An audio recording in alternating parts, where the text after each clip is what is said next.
मंत्रमूलं गुरुवाक्य मोक्षमूलं गुरुकृपा ब्रह्मानन्दं परं सुखदं केवलं ज्ञानमूर्ति द्वन्द्वातीतं गगनसदृश तत्त्वमस्यादिलक्षणम् एकं नित्यं विमलमचलं सर्वादिसाक्षिभूतं भावातीतं त्रिगुणरहितं श्री सद्गुरु तन्नमामि। ओम नमो सद्गुरु अपरिमिता पूर्ण ब्रह्मानंद शाश्वत जगदात्मा जगभरिता स्वयं दाता जगद्गुरु आदि अनादि पुराण पुरुषा अखंड आनंद वन विलासा भक्ता घरी करीवास काय महिमा वर्णावी। सद्गुरु महाराज की जय। अवधूत चिंतन श्री गुरुदेव दत्तात्री महाराज की जय। मंगल श्री गंभीर बन महाराज की जय।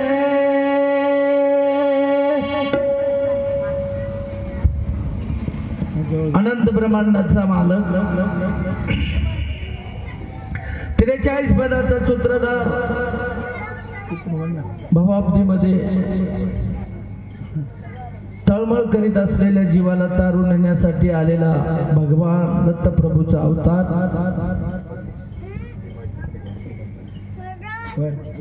या दत्तप्रभूच्या मंदिराचा आणि हनुमान मंदिराच्या कळसारोहणाचा 4था वर्धापन दिन आणि या 4थ्या वर्धापन दिनाच्या सप्त्याची सुरुवात पुण्य पवित्र पावन नगरी आपल्या मेणका नगरीमध्ये आणि या चालू असलेल्या सप्त्याचा आजचा हा 6वा दिवस 6व्या दिवसाची सेवा प्रारंभ करत असताना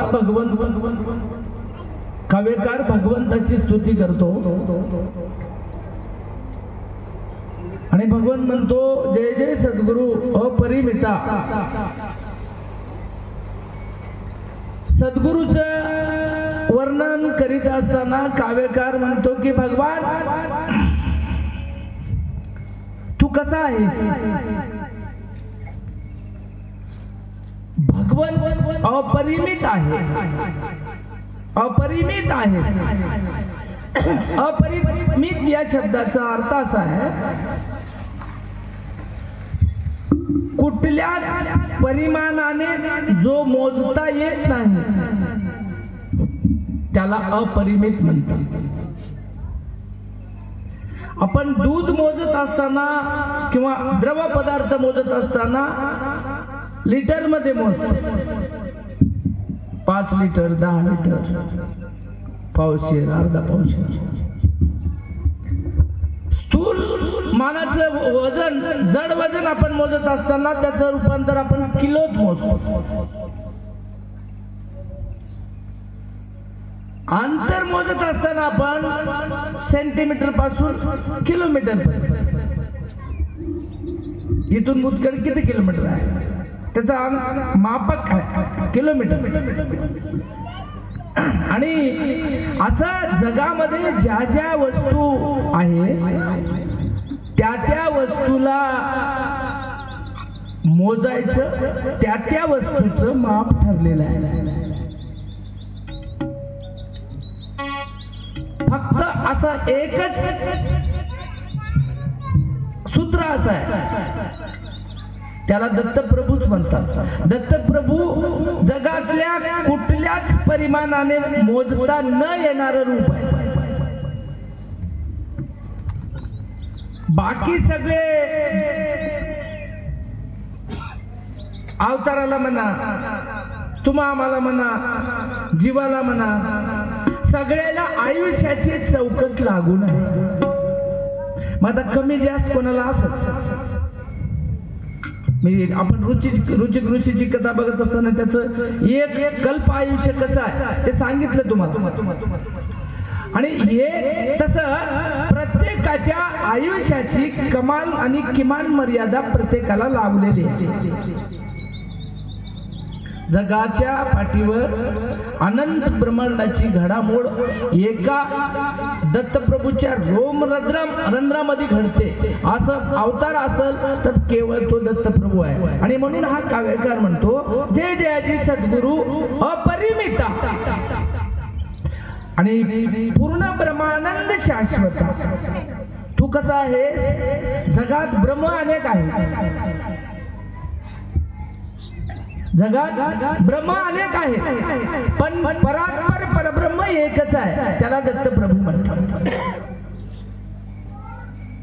आणि म्हणून तू कसा आहेस? तू ब्रह्मानंद आहेस, तू शाश्वत आहेस.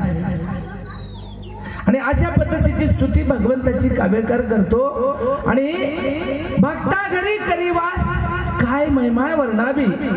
तू कसा आहेस? अखंड भक्ताच्या हृदयामध्ये, भक्ताच्या घरी वास तुझा आहे. आता आपण जर भक्त झालं तर त्याचा वास आपल्या ठिकाणी राहतो. आपण जर पुन्हा भक्ताच्या पुढे सद्भक्त झालो तर पुढची अनुभूती आपल्याला येते. आणि आम्ही जर भक्तच झालो नाही तर होतो तुझाची परी दुरावलो. मृग जळास पाणी म्हणून धावलो. आमचे नारायण पडले गोवी म्हणत गेले, लई दिवसाखाली मी ऐकले. होतो तुझाची परी दुरावलो, मृग जळास पाणी म्हणून धावलो हरणापरी. जसं हरण त्या उन्हाळ्याच्या आया बघून पाणीच वैद्यकी म्हणून धावते, त्या सद्भक्त पण जर आपल्याकडे नसेल तर ती आमची अवस्था होती. आणि आम्ही त्याच अवस्थेत आहोत. आम्ही कसे आहोत? हरणाचा दृष्टांत दिलाय महाराजांनी. उन्हाळ्यामध्ये त्या ठिकाणी आया दिसू लागला की आम्हाला इथून काय वाटते, तिथं पाऊस पडायला वाटते. इथलं हरण पळत पळत पळत पळत बेजार होऊन तिथं जात.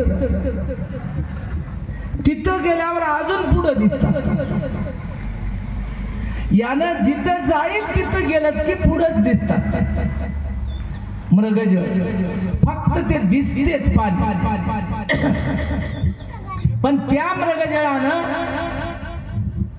केळी वाळाली म्हणून काही शेताला पाणी द्यायला, तहान लागली म्हणून काय पाणी पियायला, पाय लई भरलेत म्हणून पाय द्यायला, काम काहीच करणार, ते फक्त दिसते पाणी.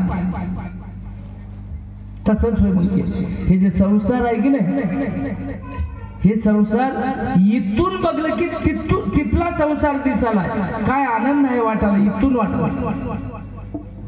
आणि म्हणून संसारामध्ये आपण कोण्या कोपऱ्याला बसलोय की सुख नावाची गोष्ट शोधावी. पण संसारामध्ये अहो मला सांगा, पेढे घ्यायच्या माणसाला बाजारामध्ये त्यानं जर हिंडू लागला, त्याला जर पेढे घ्यायचे असतील तर पेढ्याच्याच गलीला गेलं तर पेढ्याची दुकान भेटेल. पण याला घ्यायचे पेढे, आणि हे घुसले कोण्या गलीत? ज्या गलीत हात जोडे तिथं. वांगे घ्यायचे असतील तर भाजी मंडईतच मिळतात. आम्हाला सोनं घ्यायचं आहे, सोनं, तर भाजी मंडईतच इकडे तिकडे हुडकिल्यावर घटना, त्याच्यासाठी सराप्यात जावं लागतं. आणि सराप्यामध्ये सोन्याची पारख सुद्धा आम्हाला व्हावी लागते, सोनाराची ओळख लागते, सराप्यातली दुकान माहित पाहिजे. आणि म्हणून सोनं घ्यायचं असेल तर त्या सोन्याच्या मूल्यांची किंमत आमच्या खिशात लागते. पाव किलो वांग्याचे पैसे घेऊन चला करा मग 5 तोळ्याची अंगठी सोनाला. सोनार मला पैसे किती आणले? 5 किलो वांगे इकलो मला सकाळी, बरेच लय जमलेत मला, खळखळ वाजले, एक 5 तोळ्याची अंगठी करून द्या मला याच्या. सोनार मला याच्या 3 फेफच्या येतात मला. आमचा ज्ञान. आणि हीच अवस्था आहे आमची.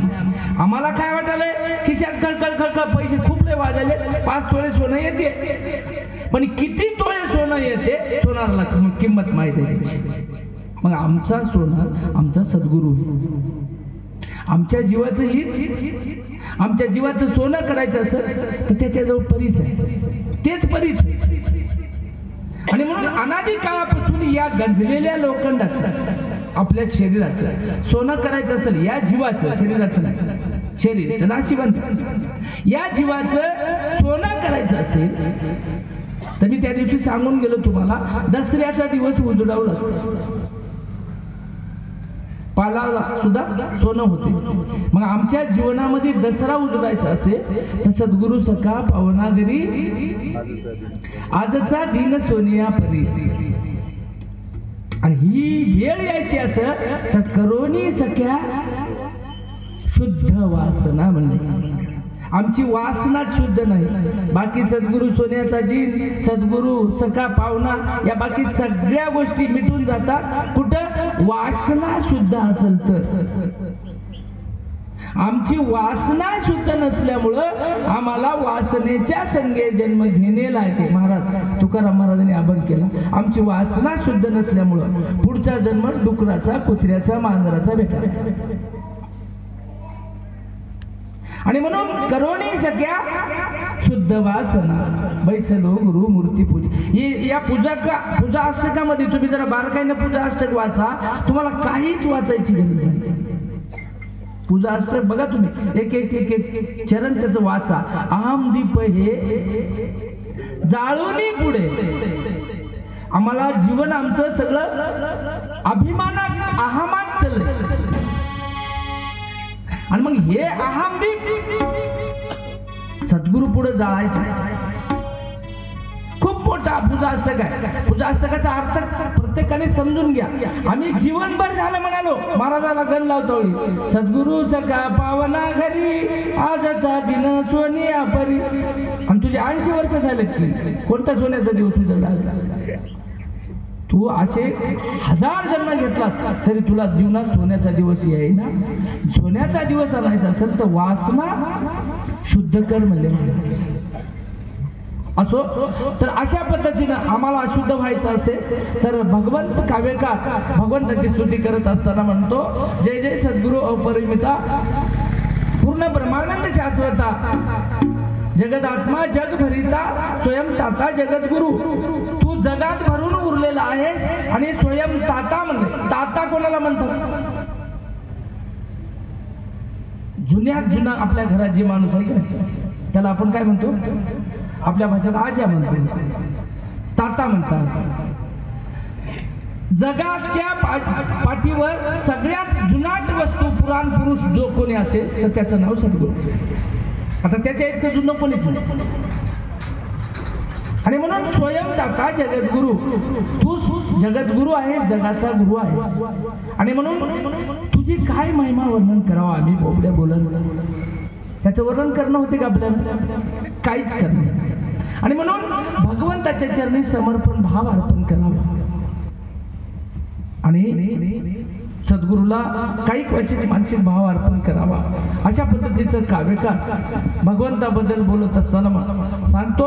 आणि प्रत्येकानं त्याच पद्धतीनं भगवंताची मर्जी करावी, अर्जी राखावी. या उक्तीप्रमाणे आपण कालच्या सत्रामध्ये एक सुंदर अशी कथा पाहिली आरळक राजाची. काल जे जे असतील ते लोक आता संधी गेली. एकदा आरळक राजाची पांडुपाटील तुम्ही नव्हत्या, आरळक राजा तुम्हाला कळणार नाही, माहित नाही. मग कसं असा सुगम संधी सोनं करायचं असेल तर अशा संधी सोडू नये लागेल. आणि एक गोष्ट पुन्हा पुन्हा घडल याची भरोसा नाही. कथा अतिशय सुंदर. कालच्या कथेमध्ये आरळक राजा सांगितलं तुम्हाला. आरळक राजा, त्या राजानं सुरुवातीला राजा होता. आता काही आज नवीन आले त्याच्यासाठी जरासं शॉर्टकट स्वीट मध्ये सांगून जातो ऐका. नवीन राजा झालेला माणूस, आईनं त्याच्या मातेनं प्राणाची बाजी लावली. याचं हित करायचं.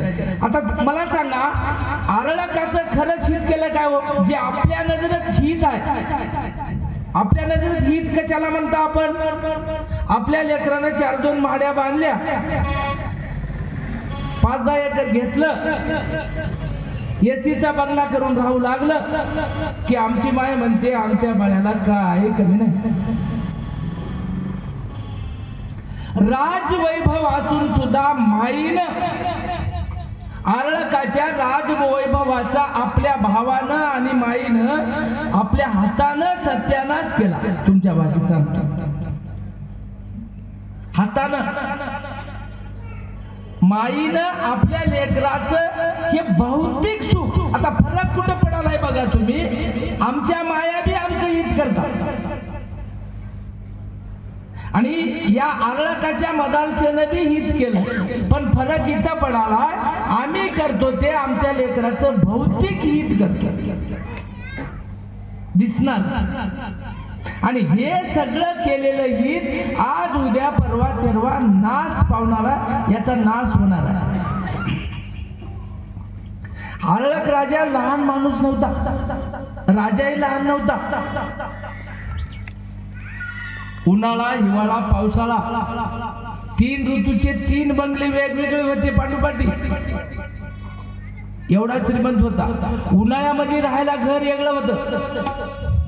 आता आम्ही किती श्रीमंत झाल्या तरी आम्हाला ऋतू परत वापरायचे घर नाहीत. असा कोणी आहे का मेंढक्यात? हिवाळ्यात या घरी राहते, उन्हाळ्यात त्या घरी राहते, पावसाळ्यात या घरी राहते, असं कोणीच नाही. असा राजा होऊन गेला, त्याला उन्हाळ्यामध्ये राहायचं घर, पावसाळ्यात राहायचं घर वेगळं, ऋतू परत्वे परिणाम करणारं घर. एवढा मोठा राजा होता.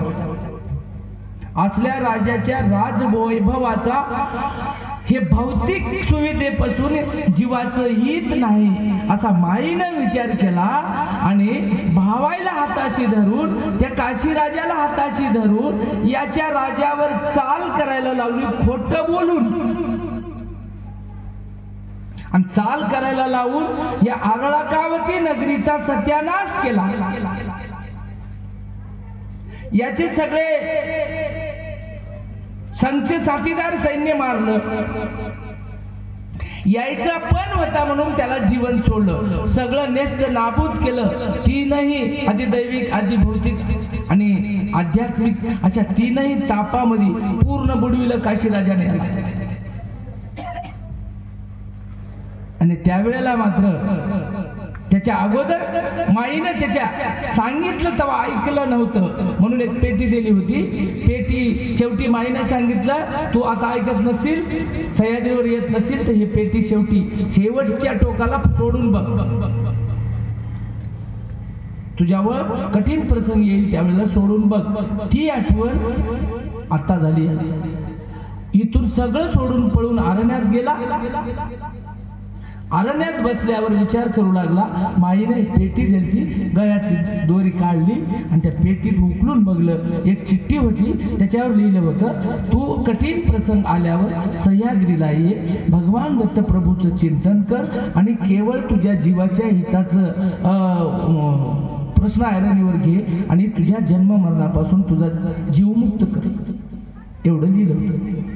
ते वाचलं त्यानं आणि माईनं सांगितलेलं आता लक्षात आलं. त्याच्या माईनं सांगितलेलं आमच्या लक्षात येते, पण सगळा सत्यानाश झाल्यावर. आणि म्हणून ह्या चिठ्ठीकडे बघून सह्याद्रीवर गेला. 12 वर्षाची तपश्चर्या केली, भगवान दत्त प्रभूची भेट झाली.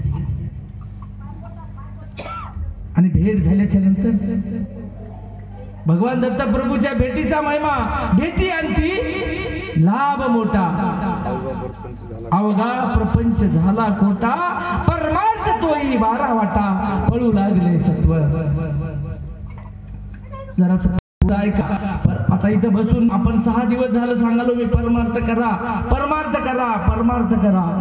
शास्त्र सांगते हे असला करालेला परमार्थ सुद्धा शेवटच्या टप्प्यामध्ये पळून जाते. पाप पुण्य लवलेस याच्या आधीच गेलेले असतात. आणि हे कधी घडते?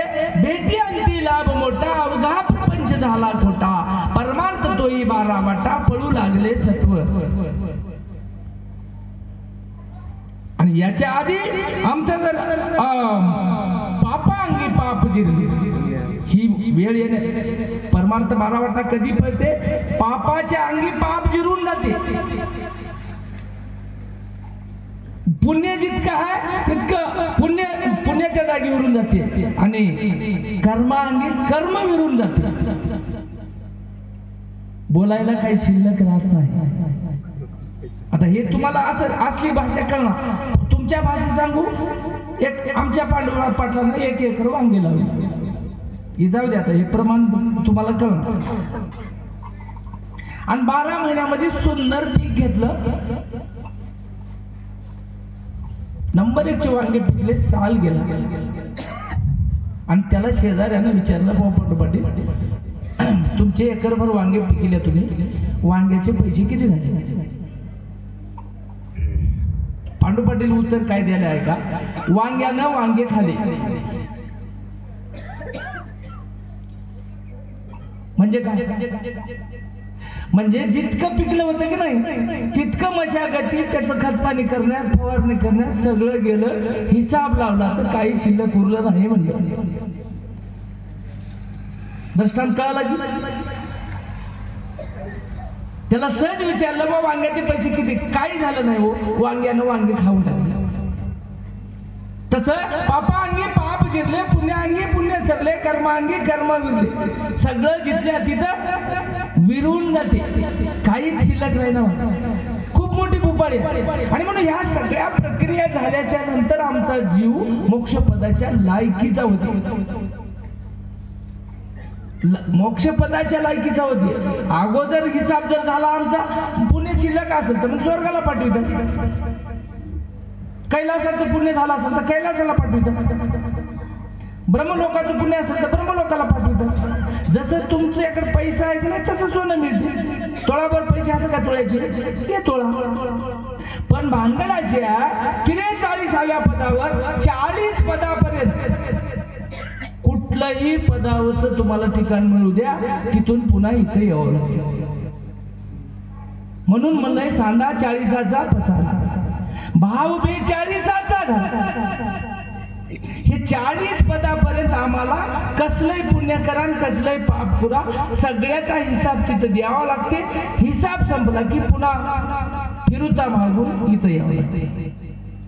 आणि म्हणून आम्हाला इथं यायचंच नाही. त्याच्यामुळं जन्म मरण बंद करावं.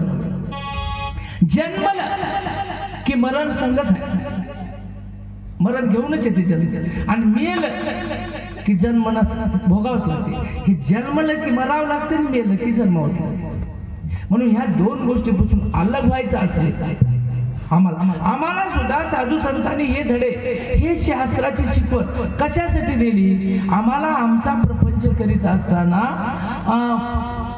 थोडं तरी भगवंताचं चिंतन व्हावं. आणि चिंतन करत असताना भगवंताला मागायचं काहीच नाही. पुन्हा एकदा ऐका, तुमचंच भगवंताला द्यायचं. काय द्यायचं आहे? डुप्लिकेट द्यायचं आहे आणि ओरिजिनल घ्यायचं आहे. ओरिजिनल काय? एक अभंगात, माया देऊने या ब्रह्म घ्यावे हाती, मग त्या सद्गुरु प्रती कार्य भजाना. आहे नामदेव महाराजचा अभंग. हे शरीर नासक द्यायचं आहे आणि शाश्वत ब्रह्म घ्यायचं आहे. पण द्यायचं ते घ्यायचं काय? आम्ही काय मागतो? या भौतिक वस्तू. आणि म्हणून त्याच्या अगोदर एक आपण चरित्र बघितलं रुचिकाचं.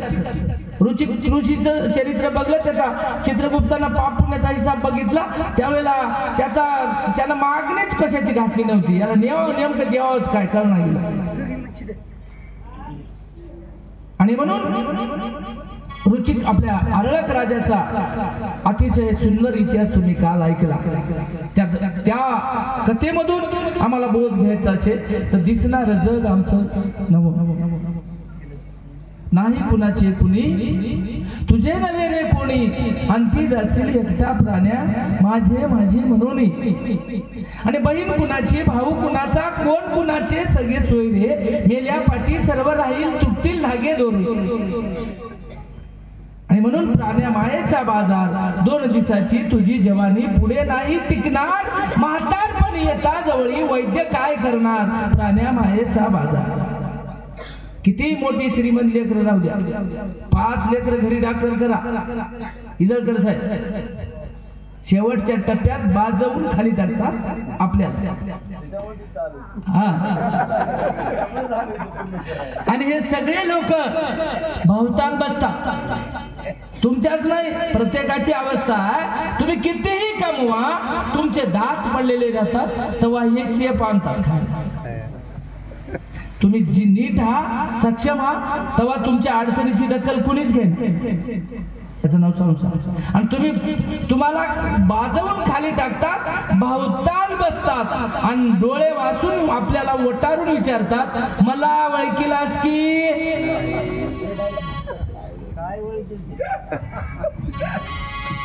डोळे गेलेले राहतात आणि हे ओळखीलाच काय म्हणतात. आणि म्हणून ती वेळ आमच्यावर येईपर्यंत कोणीच नाही. शेवटचा अंतिम टप्पा त्यावेळेला आम्हाला आपलीच उत्तर आम्हालाच द्यावे लागतात. आणि म्हणून ह्या खलवीत ब्रह्माला आम्हाला ओळखायचं आहे.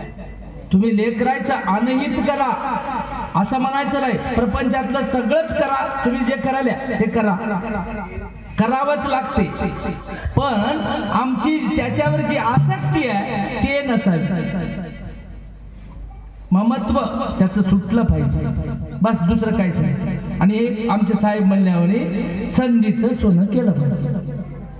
आणि संधी पुन्हा पुन्हा नाही.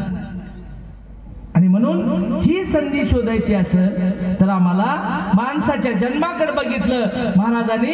आणि सुंदर काव्यामध्ये महाराज म्हणतात भजन कधी करणार मना तू भजन कधी करणार भजन कधी करणार मना तू भजन कधी करणार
अतिशय सुंदर असं काव्यामध्ये महाराजांनी सांगितलं. आपल्या मनाला उपदेश केला. मना भजन कधी करणारच. भजन केल्याशिवाय प्राप्ती नाही. भजनाशिवाय गत्यंतर नाही. आणि म्हणून जीवाचं हित भजन केल्याशिवाय होत नाही. नाशिवंत देह यांचा असाच एक तुम्हाला प्रसंग सांगतो. आम्हाला प्रत्येक ठिकाणी पाठीमागे सांगून गेलो मी, प्रत्येकाला अभिमान अहम आहे. अहमाचे खूप नमुने आहेत, काल ऐकलं तुम्ही. तसाच अभिमान मोठ्या लोकांना झाला. जगाची उत्पत्ती, स्थिती आणि लय, तीन खातेदार म्हणजे ब्रह्म विष्णू महेश. एका दिवशी ब्रह्मदेवाला काय वाटलं, ते लेकराला बोलून तिथं जा, तिथं जा, तिथं जा, उठा एक. ते बोलायला गेले उलट बोलतात लेकर. लेकराच्या, म्हाताऱ्या माणसाच्या आणि अर्धवट शाण्याच्या कवा नादी लागून.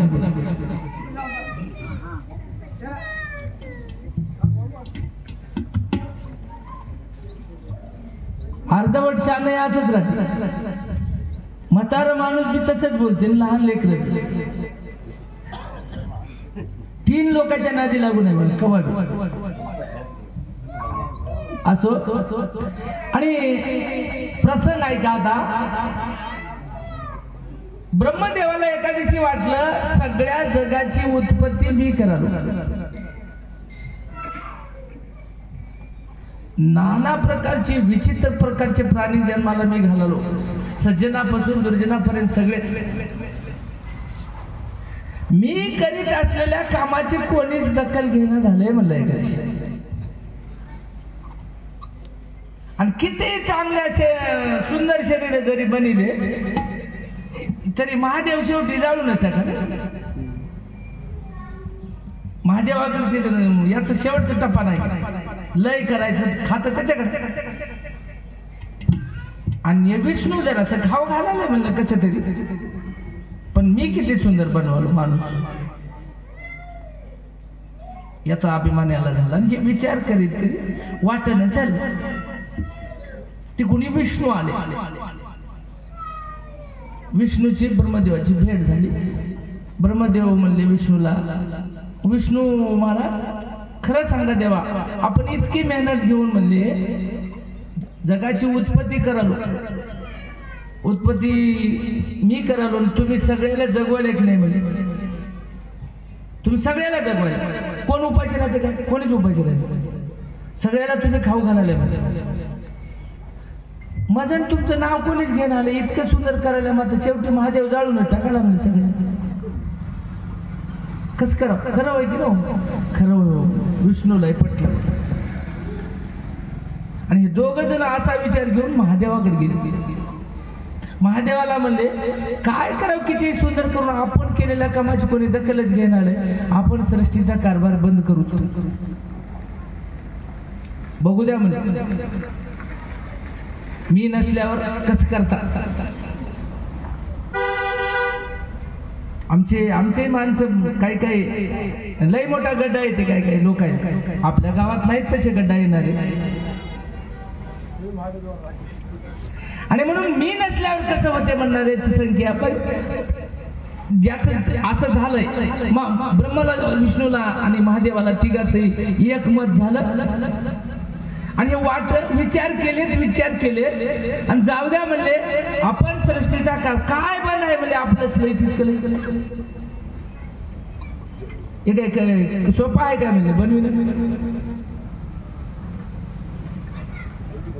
कारण मूळ स्वरूप मध्ये खुर्ची आहे.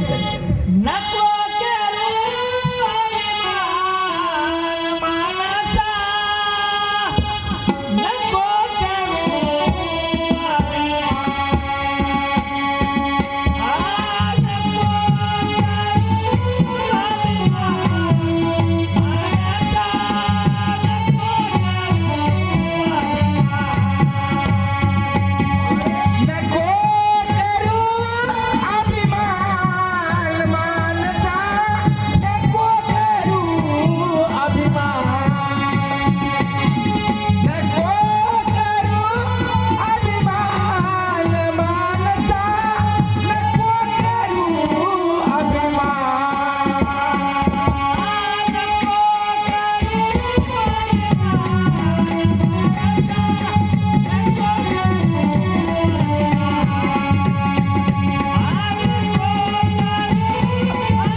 मोठं काव्य आहे.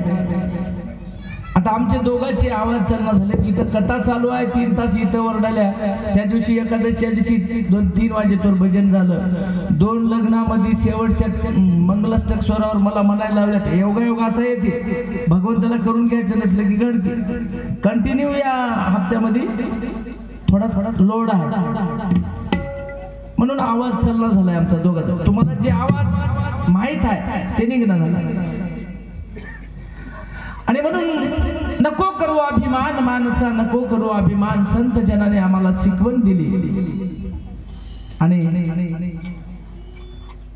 गर्व हरण कसं होते आता पुढे बघा. या तिघालाही गर्व झाला उत्पत्ती स्थिती आणि पालन करण्याचा. आणि विचार करून बघू द्या, काहीतरी होईल म्हणले जगाचं. आपल्याला काय देणं का नाही, जाऊत म्हणले चला सुट्टीवर जाऊत. म्हणून ती गबी आपलं ठिकाण गाव सोडून जगाचा कार्यभार बंद करून निघून जायला सुरुवात केली. ही गोष्ट ब्रह्म विष्णू अवतार, हे ब्रह्म विष्णू महेश हे जयाचे अवतार, तोची देव थोर जाण बापा म्हणून. आणि म्हणून विचार करून निघता ही भगवान यायला ज्यानं तयार केलं त्याला आधीच माहित होतं. मग हे निघाले वाटणं 1-1.5 किलोमीटर गेले असतील पुढं. वाटेनं गेले की पुढून प्राणी आला. प्राणी, त्या प्राण्यावर एक माणूस बसून होता. प्राणी कसला होता, जगात विचित्र प्रकारचा प्राणी. आतापर्यंत एकही असला प्राणी ब्रह्मदेवाने तयार केलेला नव्हता. कारण हे दिसायलेला प्राणी वेगळाच. 13 पाये, 9 सोंडा, 7 पाये, त्याच्या भुजावर शेपूट असला विचित्र प्राणी येऊ लागलेला दिसला. त्या प्राण्यावर एक माणूस बसून आहे. आणि ते पहिले भांडे कधी इकडे अर्धे भांडे, इकडे अर्धे भांडे बैलावर टाकून आणत गेला की नाही, तसली गोणी होती. त्या गोणीमध्ये काय भरून होतं की दुरून दिसू लागलं. आणि हे जाऊ लागलं. ठीक आहे, हे चलेत आता सुट्टीवर, होईल कसं तरी बघूत मी नसल्यानं सत्याचं कसं होते की म्हणून निघालेले होते. पुढे गेले, जगाचं कसं होते पुढे गेले. ब्रह्मदेवानं निहाळून बघलं. जगाच्या सगळ्या उत्पत्तीचा ब्रह्मदेवानं सर्च केला. मला हे तर प्राणी मी बलिलेला ना. विष्णूनं निहाळून बघलं, याचा चारा तर वेगळाच आहे. मी याला कधी चारा पण केलो नाही. महादेवने विचारलं, हे आपल्या खात्यातलं गणित नव्हतं. विचार करीत करीत पुढे गेले.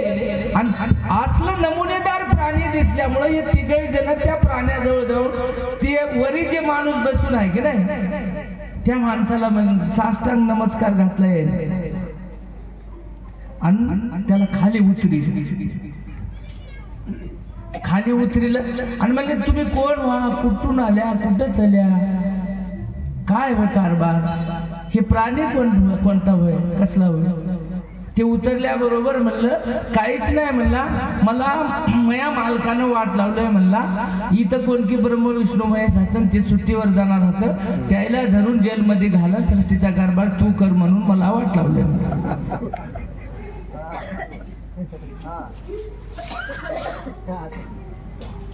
असं काय म्हणजे, अरे बाप, मला माहित नाही म्हणला कोण ब्रह्म होते की कोण विष्णू होय की कोणता महादेव होय की, मला काय माहित नाही. मला माझ्या मालकांना सांगलंय म्हणला आणि ते कारभार चाललो म्हणला. आणि पुन्हा ते ब्रह्म विष्णू महेश जाऊन हुडकून त्याला बंदीखान्यात टाक आणि सृष्टीचा कारभार तू कर म्हणून मला पाठवलंय म्हणला. त्याच्यासाठी आलो म्हणला. आता यायला वाटायला ओळख करून देवा तर लगेच हे जेलमध्ये आणि हे गोणीमध्ये का आहे म्हणजे तर गोणीमध्ये आमच्या मालकांना अंडे भरून दिलेत म्हणलं अंडे तिकडे अंडे तिकडे अंडे अंड्यानं गोणी भरलेली आणि कशाचे अंडे होते मला माहित नाही बाबा कशाचे होते की म्हणलं एका अंड्यामध्ये एक ब्रह्म विष्णू महेश तीन भरलेले आहेत म्हणलं एका अंड्या काढलं एक अंडू आणि या तिन्हीच्या देखत समोर फोडलं तर त्याच्यातून ब्रह्म विष्णू महेश निघाले ही एकच नाही म्हणला हे पुरं भरून लाखो अंडे याच्यात हात म्हणला तुमच्या हातानं कोणते काढून बघा फोडून बघा याने हातानं एक अंडू काढलं आणि फोडून बघलं प्रत्येक अंड्यातून ब्रह्म विष्णू महेश निघू लागला त्यावेळेला त्या जनावरावर बसून आलेल्या गड्यानं यायला सांगितलं बाबा म्हणला अनंत ब्रह्मांडाचा मालक माझा धनी होय आणि असले ब्रह्म विष्णू महेश अनंत ब्रह्मांड तयार करणारे त्याच्या हातात आहे आणि असले खूप लय हात प्रत्येक फोडून बघ सगळे तिथे हात म्हणतात तवा यायचा फुगा फुटला याचं गर्वहरण झालं बाकीचं काही असो मला मालकानं सांगलंय मला आनंद ब्रह्मांडाच्या मालकानं हे पृथ्वीवर जे कारभार तिघजण करायला त्याला धरून आणून जेलमध्ये घालून टाकतात आणि कोणते होते की मला सांगता काय म्हणलं त्या यायला म्हणा सांगता काय म्हणलं आता काय हिंमत आहे आरोपी पोलिसच जर आरोपीला विचारू लागलं हे दिगंबर बोधवाडचं घर कुठं आहे त्यालाच विचारलं काय काम होतो नाही त्यांनी खून केला जेलमध्ये न्यायचं उभं राहते काय ते जवळ ताबडतोब हात त्याचे पाय धरले महाराज आणि सृष्टीचा कारभार पुन्हा दिवस चालू केला आणि भगवंताजवळ आपल्या अंतर्मनातून भगवंताची माफी मागली आणि सृष्टीचा कारभार आता कारभार इकडे बंद झाला इकडल्या सगळ्या दैवता तिथं गेल्या पुन्हा सगळा खेळ त्याचा झाला शॉर्टकट स्वीट मध्ये तुम्हाला कथा सांगितली मला कथेतून सांगायचं हे आहे जगाची उत्पत्ती जगाची स्थिती आणि जगाचा लय करणाऱ्याचा अभिमान शेवटाला गेला नाही आपण किस झाड का पत्ता आपण सामान्य जीव आपल्याला तीळ बनायचं जमल तितकं आपल्याला द्वेष करायचा नाही कोणाचा आपला केला तर करू द्या कोण काही वेळ आपण त्याचे उत्तर देत राहायचे आपल्याला एखादी छेडायला काय छेडू द्या आपण त्याची उत्तर द्यायचे आपण रिवर्स एखाद्याने शिवा दिल्या आपण घेतल्याच नाही तर देणाऱ्याला काय हो देऊ द्या किती आम्ही विनाकारण उचलून घेतो की शिवा दिलेल्या आणि आपल्याला लागतात आणि त्याचा परिणाम पुढे होतो देशभक्त मग संत काय म्हणतात देणाऱ्याला किती देऊ द्या तुम्ही घेऊ नका ना शिवा त्यानं द्यायला तुम्हाला त्याला सरळ म्हणायचं तू किती बी दे मी एकही घेणार नाही तुझी शिवी पण आम्ही त्यानं शब्द आवाज निघो की नाही वटाची हालचाल चालू झाल्याबरोबर ते शब्द काढून घेतो डोसक्यावर बसून आणि लावून घेतो मला डिगुना असं म्हणून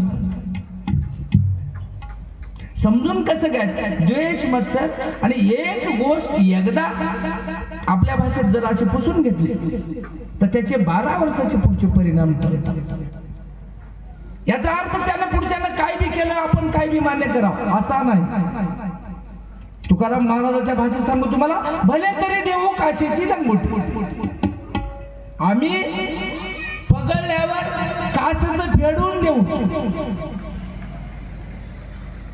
पण बिघडल्यावर समजा पुढचा माणूस एकदा दोनदा तीन वेळेस आपण सहन करायचं चौथ्या वेळेला नाठाळाची माती हनुकाठी म्हणले एका हातात शस्त्र ठेवा आणि दुसऱ्या हातात शास्त्र ठेवा शास्त्राने वागून ज्या वेळेला मर्यादा उल्लंघल्या जाते त्यावेळेस शस्त्राचा वापर होतो नीती अनिती या दोन्हीचा विचार करा नीती जिथं संपते तिथं शास्त्राचा नक्की वापर करा शास्त्राची शिकवण पण आपल्याला ती वेळ येण्याच्या अगोदर जीवन आपल्याला कोणी वाईट समाजात आपला कोणी दुश्मन नाही, कोणीच आपल्याला वाईट नाही. आपलं भांडण कशासाठी आहे? कसं कोणा संग आहे? काम, क्रोध, मोह, मद, मत्सर, दंभ, अहंकार या गोष्टी संगत. या गोष्टीचा विषय वय मी बोलालेला, मी सांगालेला विषय डिगू संघ शिवचरण भांडव असलं ना. आमच्यातच मध्ये भांडण लागले. आम्हाला एखादी सुंदर वस्तू दिसली की आमचा लोभ जागा होतो. पहिला असला आपल्या घरी राहावं काय घरी वाटलं की माझी भांडण चालू झालं. मला त्याची आवश्यकता नाही असं ज्यावेळेला आपलं मन सांगते, काय गरज आहे? कशाचीच गरज नाही. मला सांगा, 5 मजलीवाला बिल्डिंगचा माणूस, त्याला जाऊन विचारा समाधान आहे का? त्या माणसानं समाधानी व्हायचं असेल तर शाळेच्या बाजूला पाल टाकून 12 महिने जे लोक दिवस काढालेत नाही त्याच्याकडे बघा. म्हणजे मी किती समाधानी व्हायची अक्कल येते. आणि म्हणून जीवनामध्ये शिकत असताना खूप मोठ्या गोष्टी आहेत. परमार्थ दुसरं काही नाही. मठ, मंदिर, मस्जिदीची निर्मिती हे 6 दिवसाचा सप्ताह करून नुसतं मोकळं व्हायचं नाही. लयच खास झाला हो सप्ताह, एवढंच त्याचं बेनिफिट नाही.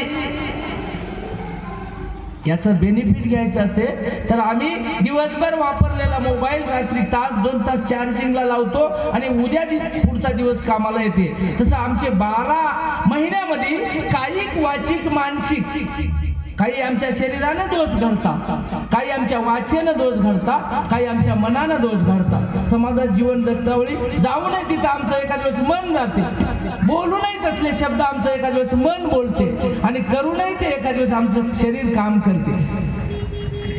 असे आमचे दोष घडतात. या दोषातून मुक्त व्हायचं असेल तर 12 महिन्यामध्ये घडलेले सर्व दोष या 7 दिवसातून निघतात. ते धुवून कसे निघतात? पांडुपाटी इथं आल्यावर काहीच नाही. तुम्ही कथा चालू व्हायली, सतरंजी घ्या आणि बाजूला 11 झालं तुमचं काम. इथं कणभर तरी सेवा, तनाची, मनाची, धनाची, इथं तिन्ही सेवा मी त्या दिवशी सांगून गेलो. इथं सेवा परमार्थ म्हणजे दुसरं काही नाही, कुणाचा द्वेष न करणे. आणि म्हणून आम्हाला मूळ मुद्दा असा, अभिमान अहम होऊ नये. आणि म्हणून ब्रह्म विष्णू महेशाला सुद्धा गर्व झाला आणि त्यांचा गर्वाचा हरण भगवान दत्तप्रभूंनी केलं. आणि म्हणून यायला अनुभूती आली की आम्हाला सुद्धा निर्मिता कोणीतरी आहे, आम्हाला निर्माण. आणि अशा पद्धतीचं गर्भहरण झालं आणि घरला आले. घरला आल्याच्या नंतर घरी बसले. एक सुंदर असा दैदिप्यमान एक गोसाई सावित्रीच्या घरी आला. ब्रह्मदेवाची पत्नी घरी आला आणि ब्रह्मदेवाला त्या गोसायांना हाक मारला किंवा त्या गोसायांना अलग मागितली. मागितल्याबरोबर ब्रह्मदेव बाहेर आला. गोसाईंना यती महाराज समोर आले. अतिथी देव भव या न्यायानं ब्रह्मदेव समोर आला आणि प्रणाम घातला. बोला महाराज, काय दीक्षा देऊ? ग्रस्ताश्रमामध्ये जीवन जगत असताना आपल्या दरवाजावर आलेला अतिथी वापस जाऊ देऊ नये. तुम्हाला त्याला द्यायचं असेल ते द्या. काहीच घरी नसेल, गिलासभर पाणी पाजवा. महाराज म्हणले, दुधाचे घडले नाही तर ताकाचे तरी उपकार करा. काहीच घडत नसेल, कुत्र तरी लावून देऊ नका. आणि म्हणून अतिथी देवो भव याने त्यानं आपण वाढलेलं नेऊन काय बी करू त्याला भोगावं लागलं. पण आपण ज्या वेळेला वाढतो की नाही त्यावेळेला सुकृत आपला पुण्य संचय प्लस होत राहतो. त्याचा आपण दिलेल्या वस्तूचा उपयोग त्यानं कसाही घेऊ आणि म्हणून त्याच्यामध्ये जर सत्पात्री भिक्षुक भेटला तर अजून पुण्य. आणि म्हणून ब्रह्मदेवाच्या घरी या यतिवेशात आलेला गोसावी त्यानं अलग मागितली. ब्रह्मदेव पुढे आले, हात जोडून नमस्कार केला, म्हणले महाराज तुम्हाला काय दक्षिणा द्यायची आहे, काय वाढायचं आहे. त्यावेळेला या महाराजांनी सांगितलं काहीच वाढायचं नाही, मला फक्त 4 महिन्याचा चातुर्मास करायचा आहे आणि तुमच्या घरी जागा द्या. मला भिक्षा दुसरी काहीच पाहिजे नाही. दत्त महाराज यतिवेशात आले आणि मला 4 महिन्याचा चातुर्मास करायचा आहे, तुमच्याकडे जागा द्या म्हणल्याच्या नंतर ब्रह्मदेव जरासा विचार केला आणि घरात गेला. आणि घरात जाऊन म्हणला सावित्रीला, मला महाराज आले कस करू. सावित्री म्हणली काय म्हणालेत महाराज, काहीच नाही, 4 महिने चातुर्मास करायचा आहे, तुमच्या इथे जागा द्या म्हणालेत. ही सावित्रा म्हणली महाराजाला 4 महिने चातुर्मास करायला लावल्यावर हे सगळा पसारा महाराजाच्या जवळ नेऊन द्या, स्वयंपाक करा, त्याची उठबस करा, त्याचं सगळं करा, त्याचं करायला काही अडचण नाही म्हणली. मात्र आमची पतिव्रताची जी धर्म आहे आमचा, तुमची सेवा करण्यामध्ये अंतर पडते. मी बायको की नाही तुमची, तुम्ही पती सेवा, मग तुम्हाला अडचण येते, तुमची सेवा होईना म्हणली, या महाराजाची सेवा करावी लागते. आणि तुम्ही मान्य जरी केल्या तरी आम्हाला ती गोष्ट मान्य नाही म्हणली. पतिव्रता सेवेमध्ये आम्हाला अंतर जमत नाही. मग कसं करूत म्हणला, कसं करूत म्हणाला, काय आहे म्हणजे जमच ना म्हणजे. त्यावेळेला ब्रह्मदेव समोर आला आणि म्हणले महाराज आमचं असं असं आहे आणि पती सेवेमध्ये अंतर पडते. सावित्री आली पुन्हा आणि सावित्रीनं सांगितलं महाराज पती सेवेत अंतर पडते, आमच्याकडे जागा चातुर्मासाला नाही. ठीक आहे, कैलासावर गेली. तिथून कैलासावर गेले. कैलासावर जाऊन सुद्धा अलग मागितली. हर शब्द उच्चारला आणि शंभू महादेवाला आवाज गेल्याबरोबर शंभू महादेव समोर आले. कारण यतिवेशाचा आदर सत्कार सुरुवातीपासून देवादिकांनी सुद्धा केलेला आहे. आणि दैत्यमान यती होता. हे यतिवेश काय साधा आहे का. बघितल्याबरोबर अनंत सूर्याचं तेज त्याच्या अंगावर झळकालंय. महाराजाकडे बघितल्याबरोबरच एक वेगळी अनुभूती यायची, असं सुंदर स्वरूप होतं. आणि कैलासावर गेल्याच्या नंतर हे जोडी आली पुढं आणि नमन केलं, साष्टांग प्रणिपात केला आणि म्हणले महाराज बोला काय आदेश सांगा, तुमची काय सेवा करायची. त्यावेळेला या यतीनं सांगितलं, दत्त महाराजांनी सांगितलं काहीच करायचं नाही, मला 4 महिन्याचा चातुर्मास करायचा आहे, जागा पाहिजे. हे नवरा बायको कोण आहे त्याच्या तोंडाकडे होय म्हणत नाही. आणि मग पार्वती म्हणजे इकडे हिला घरात नेलं महादेवाला आणि सांगितलं 4 महिने आपण मोठा ठेव करायला आपल्या तरी काम कोण आहे म्हणजे असं येड्याने बोल.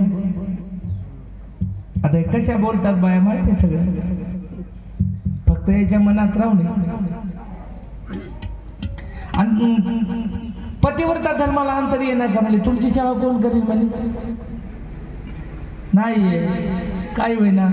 येती होय आणि अतिथी देव भव, साधूचा सत्कार व्हावा, आपलं परम कर्तव्य आहे, असं तसं सगळं सांगितलं. पार्वती म्हणले तुम्हाला काय लागलंय, जमलं नाही. पुन्हा महाराजाच्या पुन्हा नमस्कार घातला. पार्वतीने सांगितलं आमचा पतिव्रता धर्मामध्ये अंतर येते, आम्हाला नवऱ्याची सेवा करता करता अंतर पडते, आम्ही जगातल्या नंबर 1च्या पतिव्रता. त्याच्यामुळं हे चालत नाही. महाराज क्षीरसागरात गेले पुन्हा. ठीक आहे म्हणजे तिकडे गेले. तिथं लक्ष्मी पाय चुलीत बसली होती. तिथेही मागितली जागा. त्या दोघांनी हेच नमुना केला. सांगितलं नाही, जमलं नाही. मायेच्या अधीन असणाऱ्या लोकांची अशीच अवस्था होती महाराज. या लोकांना नक्की देव काय करणार, नक्की यतिवेश काय करणार, अतिथी कळणार, काहीच कळणार. ते नवा आपण वाटे. आणि म्हणून हे यती महाराज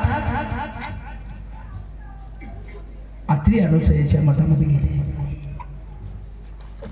आत्री अनुसयाच्या आश्रमात गेले आणि त्या ठिकाणी आत्री अनुसयेला विनंती केली. सांगितलं की माते,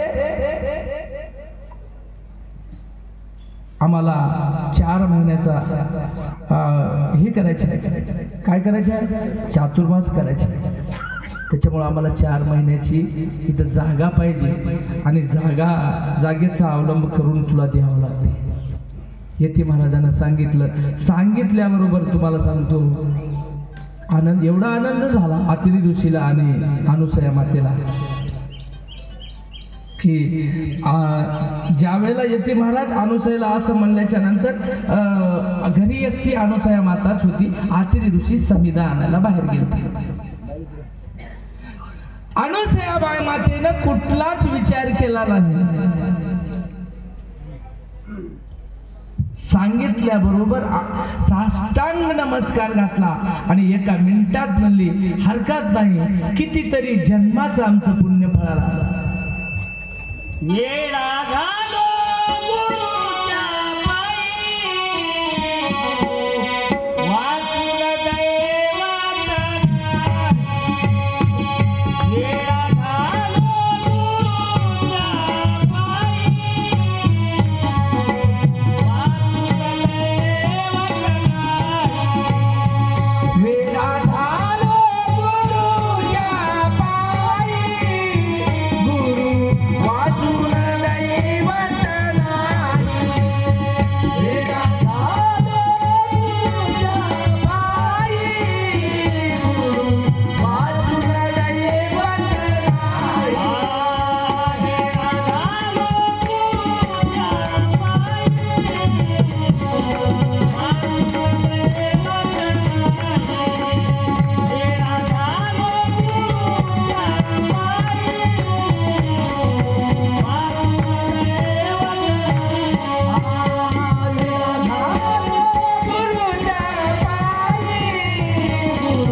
वाचून दैवत नाही.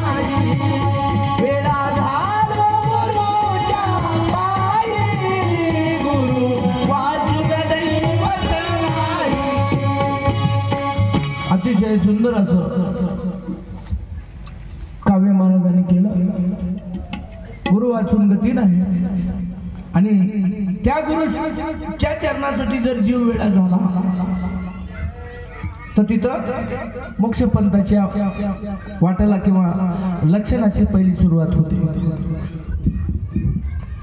आणि म्हणून अनुसयाने सांगितलं, महाराज अनंत जन्मीचा सीन गेला. लंगड्याला जसा काठीचा आधार व्हावा आणि त्याला आनंद व्हावा, आंधळ्या माणसाला एखाद्यानं सांगावं तुझे डोळे काढून चांगले डोळे तुला द्यायचे, त्याला त्यावेळेला जितका आनंद व्हावा तितका आनंद झाला.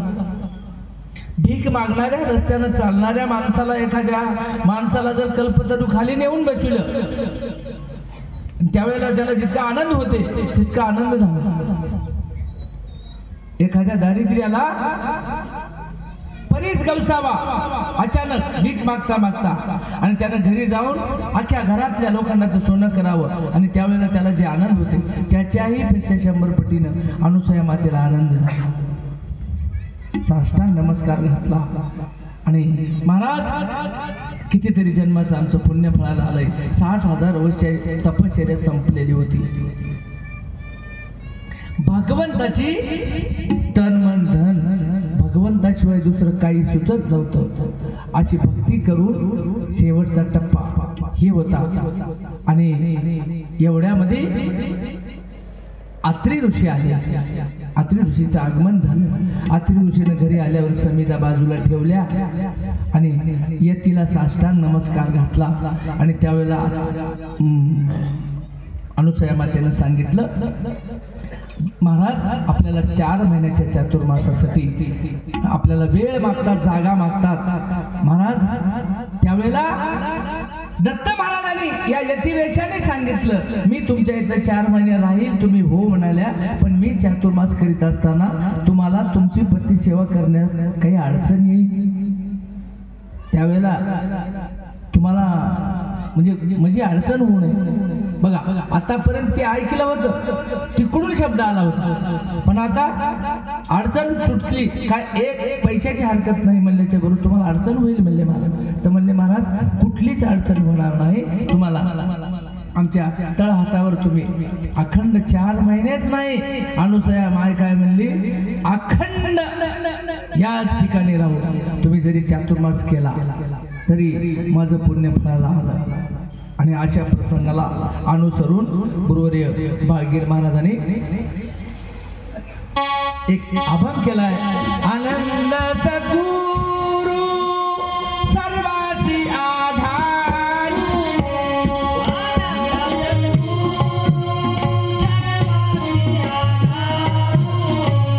आनंद सद्गुरु सर्वासी आधार, आनंद सद्गुरु अत्री ऋषीश्वरू उपासीला, अत्री ऋषीश्वरू उपासीला,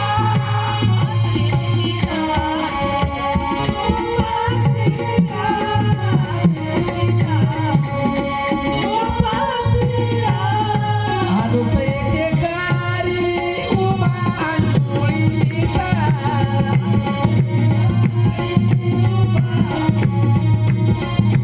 अनुसयेचे कारी उभा अंकुळीचा,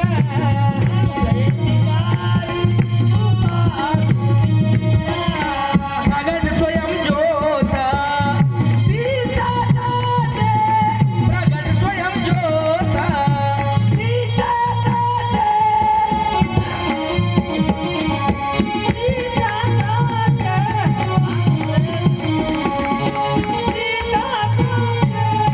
भद्रिकाश्रमासी झाला जय जयकार,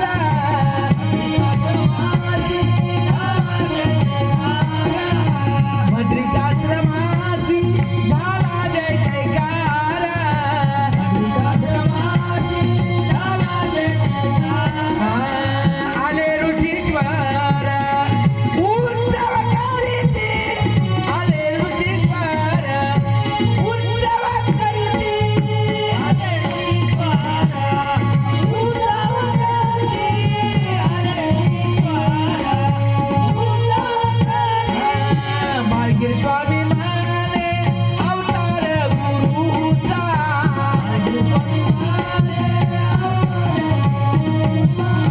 भागीर स्वामी म्हणे अवतार गुरुचा, भागीर स्वामी म्हणे अवतार गुरुचा. संशय बापूजीचा मीरा झाला, संशय बापूजीचा मीरा झाला.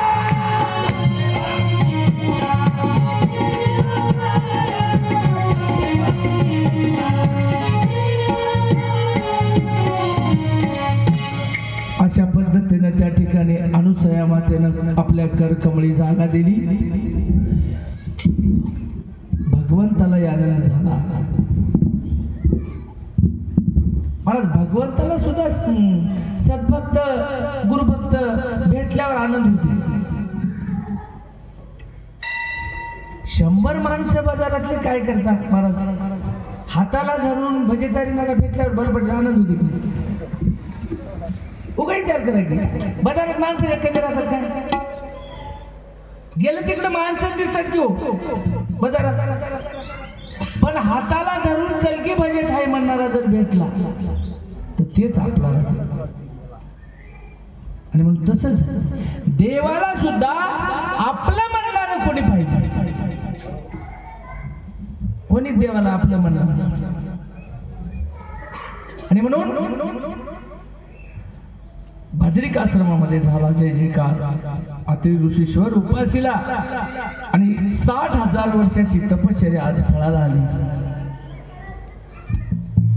आणि किती जन्माचं अत्रि ऋषीचं आणि अनुसूया मातेचं पुण्य फळलं. आणि सुंदर असा त्या ठिकाणी 4 महिन्याचा चातुर्मास झाला.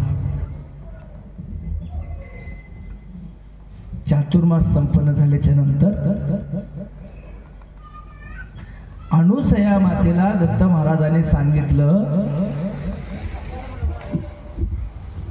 जगामध्ये आमच्या इतका पतिव्रता कोणीच मोठं नाही असा अभिमान झालाय सावित्रीला, गिरिजेला आणि कमलेला, ब्रह्म विष्णू महेशाच्या पत्नी.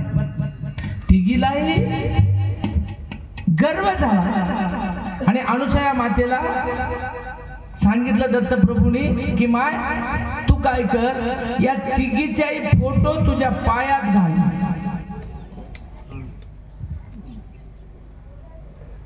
तिघीचाही फोटो म्हणजे सावित्री, कमळाबाई आणि पार्वती या तिघीच्याही सुंदर अशा मूर्ती किंवा फोटो कोरून या अनुसूयाच्या जे चैनाला घुंगर राहतात ना बायाचे तसले घुंगर करून यायचे मुंडके बची ओळखू येतेची बची. हे सावित्री वय, हे कमला वय, हे गिरजा वय.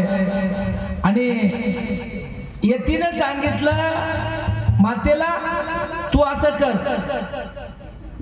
अनुसूया माय म्हणली हे उचित नाही. भगवंताचा आदेश म्हणून मी करायला तयार आहे. पण पुढे समजा याच्या अडचणी काही आल्या किंवा बरं वाईट किंवा काही मला जर अडचण आली त्याची किंवा माझ्यावर या प्रकारचे संकट आले तर भगवंता तुला जिम्मेदारी घ्यावा लागेल. आता भगवंतानंच सांगितल्यावर भगवंत जिम्मेदारी घेणार का? आणि म्हणून भगवंताने सांगितलं नको खेद करू कोणत्या गोष्टीचा, कोणत्याच गोष्टीची चिंता करायची नाही. अभयकर वर केला. आणि त्या दिवशी अनुसूया मातेच्या पायामध्ये चैन घालण्यात आले. त्या चैनला घुंगर नंबर 1 होते. त्या घुंगरावर या तिघीच्या अशा सुंदर मूर्त्या करून बसलेल्या. 4 महिन्याचा चातुर्मास झाला. आणि चातुर्मास झाल्याच्या नंतर अनुसूयानं भगवंताला सांगितलं, भगवान आता तुम्ही कायमस्वरूपी इथंच वास्तव्य करा. ठीक आहे. भक्ताचं मनोरथ पूर्वीनं भगवंत अशाच्याच घरी राहते. सुंदर घर करावं लागते. इथं घर चलून गेलता पण कोणी जागा दिली नाही. तुकाराम महाराज म्हणले देव घ्या कोणी, देव घ्या कोणी, आयता आला घर पुसोनी. देव घेता काय म्हणजे कोण घेते मला का घेणार सांगू तुम्हाला. देवाला ठेवायला जागा सुंदर स्वच्छ लागते. त्या देवाऱ्यावरली जागा कशी लागते? सुंदर लागते. आमचा हे सगळा देवारा सगळ्या कचऱ्यानं भरलेला. आमचा देवारा निर्मळ नाही. आमच्या देवाऱ्यामध्ये काम, क्रोध, मोह, मद, मत्सर, दंभ, अहंकार अशा मनुष्या, तृष्णा, कल्पना, इच्छा, वासना, शब्द, स्पर्श, रूप, रस, गंध, शेजाऱ्याचं कवा सत्यानाच आधी होती. आमच्या देवाऱ्याला एक एक वस्तू आहे. आमक्याची सोयरी झाली म्हणा माय मज कधी होती आणि त्याची मोडली म्हणा बघ. आमच्या देवाऱ्यावरला कचरा आणि ते नारायण पडलं ते कोणी केळी कापून टाकली कचरा. मग एवढा कचरा आमच्या देवाऱ्यावर पीठ आहे. भगवंत अशा कचऱ्याच्या जागी भगवंताचं वास्तव्य नाही. आणि मग भगवंताला बसवायचंच असेल तर त्या ठिकाणी सप्तव्यसनाचा त्याग करावा लागते. हे शरीर 18 दोषाने भरलेलं आहे, त्याला बाजूला करावं लागते आणि हे सगळे विकार आम्हाला बाजूला काढावं लागतात. एक गवळण आहे बघा, हरी यावो हृदय मंदिरी कोणी नाही दुसरे. भगवंताला ज्या वेळेला ही गवळण बोलवते की नाही, काय म्हणते, हरी यावो हृदय मंदिरी कोणी नाही दुसरे घरी. दुसऱ्या घरी कोणी नाही म्हणजे घरामध्ये कुठलाच कचरा नाही. आणि ज्या घरात कचरा नाही तिथंच भगवंत राहते. भगवंत एरवी तिथं एका म्हणजे ते आणि हे एका मेनात 2 तलवारी जमत नाही. आणि म्हणून आम्हाला भगवंताचं वास्तव्य अखंड या ठिकाणी होऊ यायचं असेल. आता भगवंताचं वास्तव्य म्हणजे नेमकं काय मारायचं. आपल्यामध्ये आत्मा विराजित आहे, आपण जिवंत आहोत, चैतन्य शक्तीमध्ये आहे. आत्मा आपल्यातच विराजित आहे, भगवंताचं स्वरूप आहे ते. पण भगवंताचं स्वरूप ते होय म्हणून कळण्यासाठी आमच्यामध्ये 2 विचार आहेत. एक सद्वृत्ती आहे, दुष्टवृत्ती आहे. आमची सद्वृत्ती जर जागी झाली तर भगवंताचा रहिवास आहे, दुसरं काय. 16 स्वर 36 व्यंजनानं हे जग भरले माग. 4 वेद 6 शास्त्र 18 पुराण काव्य आगम निगम श्रुती पुरा कशानं लिहिलेले या उजळणी. मग मला सांगा, आता 16 स्वर 36 व्यंजनाच्या मधीच सगळा जगाचा कारभार चालते या लिखाणाचा.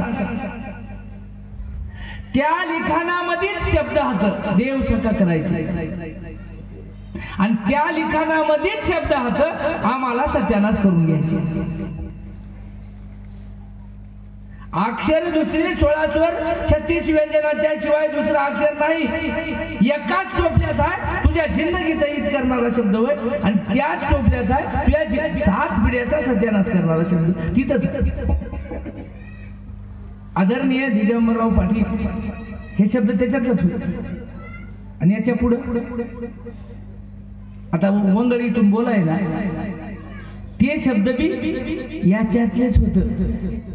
दिगंबर असंही म्हणता येते, दिगंबर या बी म्हणाय अंडी आई म्हणाय आणि ते नाव काय दिगंबर वंग.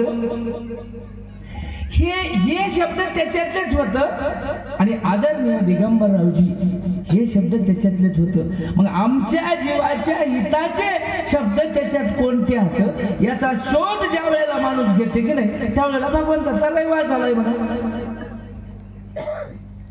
आणि चांगलं तितकं बाजूला ठेवून 3दा सांगलं तरी कळणार गेलं. आकण सत्यानाश करून घ्यायचं जर त्याच्यात हुडकून काढून रस्त्यावर घेऊन गावाने हिंडू लागलं त्याला पुन्हा लक्ष ठेवण्याची सुरू. आणि म्हणून भगवंत लांब नाही महाराज, भगवंत शोधत जायची गरज नाही. भगवंत तुमच्या जवळच आहे, पण जवळचा भगवंत फक्त कळून घ्यायचा. कळून घेणं म्हणजे काय होईल हेच होईल, दुसरं काही नाही. साधू संतांनी ज्या मार्गाने आम्हाला चलायला सांगितलंय त्या मार्गाने चलणं. सूक्ष्म गुरुमार्ग लावा लक्ष दुर्ग चढावे 42 स्वर्ग हाती घेऊन ज्ञान खड. ज्ञान खडक हाती पाहिजे. पुढे सांगू तुम्हाला, तंतू कातणीचे धरावे. परमार्थ किती बारीक आहे सांगू. कातणीचा तंतू राहते नाही घरात त्याला आपण यसा म्हणतो. कातणीच्या तंतूला धरून वरी चढावं लागते म्हणतात. त्याला वरी धरून वरी चढायचं असेल तर आपलं शरीर किती तोलावं लागते. तंतू कातणीचे धरायचे. बिन पाया वाचून चलायचा.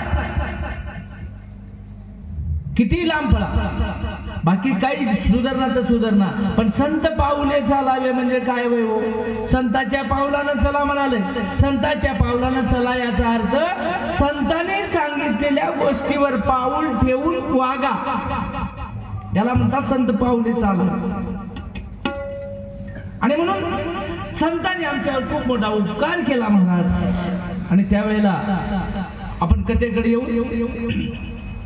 आणि दत्त महाराजांच्या आज्ञेनं अनुसयेच्या घरी वास्तव्याला दत्त महाराज राहू लागले. आणि या 3 बायाला जे झालेला गर्व होता त्या गर्वाचा हरण करण्यासाठी ही प्लॅनिंग भगवंताने केली.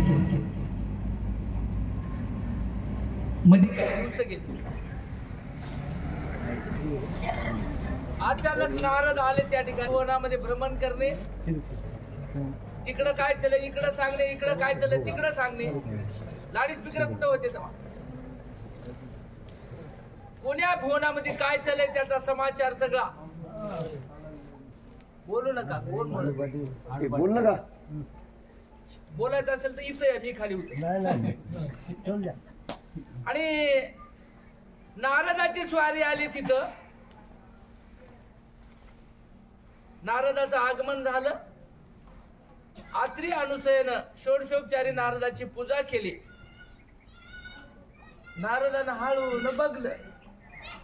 नारद आधीच कळलाव्या आणि त्याच्यात ओरिजिनल कळ नारदाला दिसली. नारदानं जरा निहाळूनच बघलं बघा. निहाळून बघलं, मनात विचार केला, चांगली संधी भेटली गड्या म्हणला. आता मला खुश झाला म्हणा. आदरातिथ्य स्वीकारलं. संवाद झाला, चर्चा झाली. काय चालय नारद मुनी तिकडं, काय कैलास भुवनामध्ये स्वर्गामध्ये काय चालय, काय वर्तान, हे इथं मृत्यू भुवनातले विषय वय काय नाही म्हणले. संवाद झाला. संवाद झाल्याच्या नंतर हळू नारद काम आटपून निघाले. स्वर्गामध्ये गेले. अनुसया माऊलीच्या घरातून निघालं तेव्हापासून भजनच करीत निघालं. नारायण नारायण पहिलं म्हणत गेलं. नारायणाचा अखंड जप होता. आता हे अनुसयाबाईच्या चैनवर या तिघीच्या मूर्त्या बघितल्या नारदानं. खुश मनातून खुश झालं.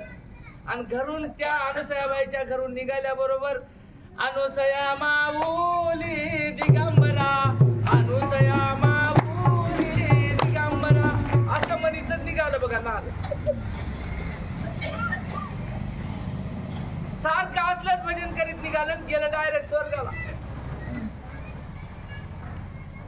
विष्णूच्या घरी पार्वती आपलं कमलाबाई तिथं बसूनच होती.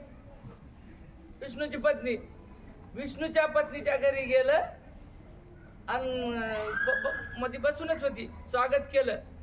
स्वागत करण्याच्या आधी यानं भजनच बंद केलं नाही. अनुसया माऊली दिगंबरा, अनुसया माऊली दिगंबरा.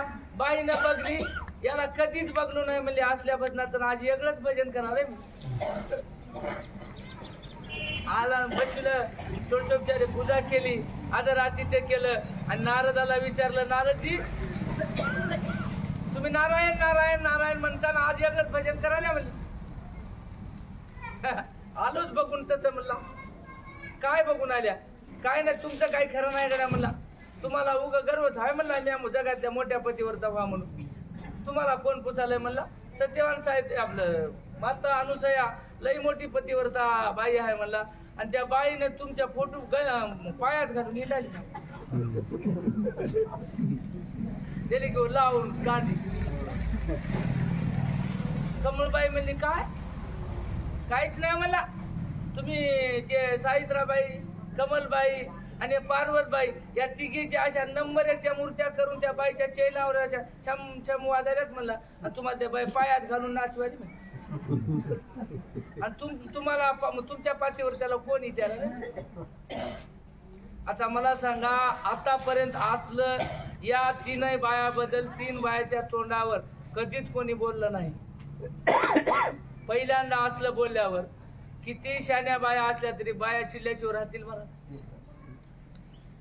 बाईच्या अंगाची आळची आग होऊ लागली माणसा. या हळूहळू या तिघीलाही जमा केलं तिनं. आणि हे बघा की म्हणली नारद असं म्हणाले. सावित्री बघ की कसं म्हणाले. पार्वती आधी माया शक्ती चालतात तिला विचारलं बघा कसं म्हणाले. लाल बुंद झाल्या महाराज तिघी बी.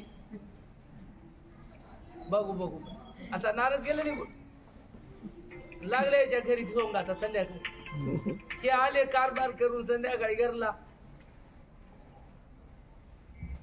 एकही नीट बोलला एकाला घरी आलं ब्रह्मदेव भाकर झाली काय ठुसफुसत चालू आहे बोललेलं सगळं ठुसफुसत घरात वातावरण आंबट झालं की कळते काहीतरी बिघडलं झालं काय म्हणला काही नाही म्हणली आणि जगामध्ये आमच्यापेक्षा कोणीतरी पतिव्रता श्रेष्ठ आहे म्हण आणि त्याचा पत्ता नारदाना आणलाय मग यायला माहित होत या ठिकाणा माहित होत मनात हसले बघा आज लागला की म्हणजे का आणि मग यायचं काय बरोबर काहीच नाही म्हणली प्रत्येकीनं नवऱ्याला तयार केलं अनुसयाचं सत्व हरण केल्या तवाच घरला याच घरला याच प्रत्येकीनं प्रत्येकीच्या नवऱ्याला सांगून तयार केलं आणि संध्याकाळी हे तिघ जण एका जागी बसून चर्चा कराले कसं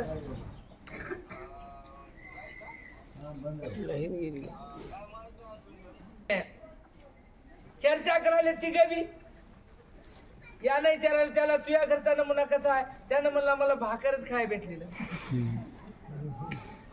काय खेळच मिसळा नाही म्हणला कारण स्त्री हाट राजहाट आणि बाळ हाट शास्त्रानं 3 हाट सांगितले लेकरू बघा तुम्ही मग चिवारीपणा करते काल मी एका इथल्या लेकराला गुन्हा बस म्हणलं बस आलो की म्हणलं आपण आपल्या परिस्थितीला राहतात कारण त्याची दुनिया काही वेगळीच राहते बाळ हाट लेकरू चिडलं कोणाचं ऐकणार महाराज म्हणून जायला तयार होते ती पण ते त्या हाटापासून हाटना म्हणून त्याचा हाट पुरवलं हा असे बरेच हाट हात पण पाटील त्याच्यात मुख्य 3 हे होत बाळ स्त्री हाट स्त्रीचा हाट सुद्धा आदिमाया शक्तीचा अवतार आहे मला जगाची निर्मिती तिच्यापासून आहे जगाचा पसारा सगळा तिच्यापासून आहे एक आधी ती स्त्रीची पावर सांगतो तुम्हाला एका बाईमध्ये एवढी ताकद आहे माईच्या 21 आणि बापाच्या 21 42 कुळीचा उद्धार एक बाई करू शकते आणि 42 कुळीला नरकात सुद्धा बाई घालू शकते दोन्ही पावर होत तिच्या घरी आणि म्हणून दिलेलं घर आणि इलेलं घर दोन्ही घराचा उद्धार करण्याची ताकद पूर्वज उद्धरती म्हणले वाळगीर महाराज पूर्वज उधरून नेण्याची हिंमत स्त्रीमध्ये आहे पण तिनं मनावर आज ती शक्तीचाच अवतार निर्गुण परमात्म्याला सुद्धा अवताराला आणावं लागलं हिच्यामुळे कारण हिचा तिच्यामुळे जगाची निर्मिती आणि म्हणून स्त्री हाट पूर्वीनं आता स्त्री हाट पूर्वीने याचा अर्थ उगच्या उगा भावासंग मारामाऱ्या करून वेगळं वने असला न स्त्री हाट पूर्वीने म्हणजे स्त्रीचे हाट वेगळ्या आता स्त्री हाटच्या घरचं एकूण चला सासरवाडला जाऊत राहून म्हणलेलं ते बी हाट पूर्वीनं हे याच्यातलं नव्हतं हे वेगळंच होते कोण्या शास्त्रातलं नवन समाजातलं ते तिच्या डोक्यातलं हा हे आता आपल्या इथं नाहीत तसले नमुने म्हणून म्हणालो आपल्या इथून नंबर 1 सगळं आहे काही अडचण नाही म्हणूनच तर सांगालो ना नाही तर कसं बोलायला जमत आणि त्या बाईजवळ एवढी मोठी शक्ती आहे महाराज जगाचा उद्धार ती करू शकते जिच्या हाती पाळण्याची दोरी आणि ती जगाचे उद्धार तिच्या हातात पाळण्याची दोरी आहे जगाचा उद्धार करण्याची ताकद तिच्यात तिला असं फार सूक्ष्म किंवा बारीक लेखून जमत नाही या तिघांनाही विचार केला मला सांगा जगाचा व्यवहार करणारे 3 लोक उत्पत्ती स्थितीला तिघही बायकोचं ऐकून तिघ जर बाजूला येऊन हे करीत बसले चर्चा करीत बसलेत शक्ती काय लहान आहे काय आणि म्हणून यायनं चर्चा केली कस करू तो हसायला दिलं की करू काही करू नये यायला तिघालाही माहित आहे खेळ काहीच होईना अवघड होते पण काही गोष्टी बोलाय ना तुम्हीच जाय ना आल्या हो म्हणली घरची बाई हो गेलतो गड्या त्याच्यासाठीच गेलतो. दिवसभर पारापट्टी बसूनच ठरवत होती, पण त्याच्यासाठीच गेलतो. आणि मग तिघही तयार झाले महाराज अनुसयेचं सत्वहरण करण्यासाठी.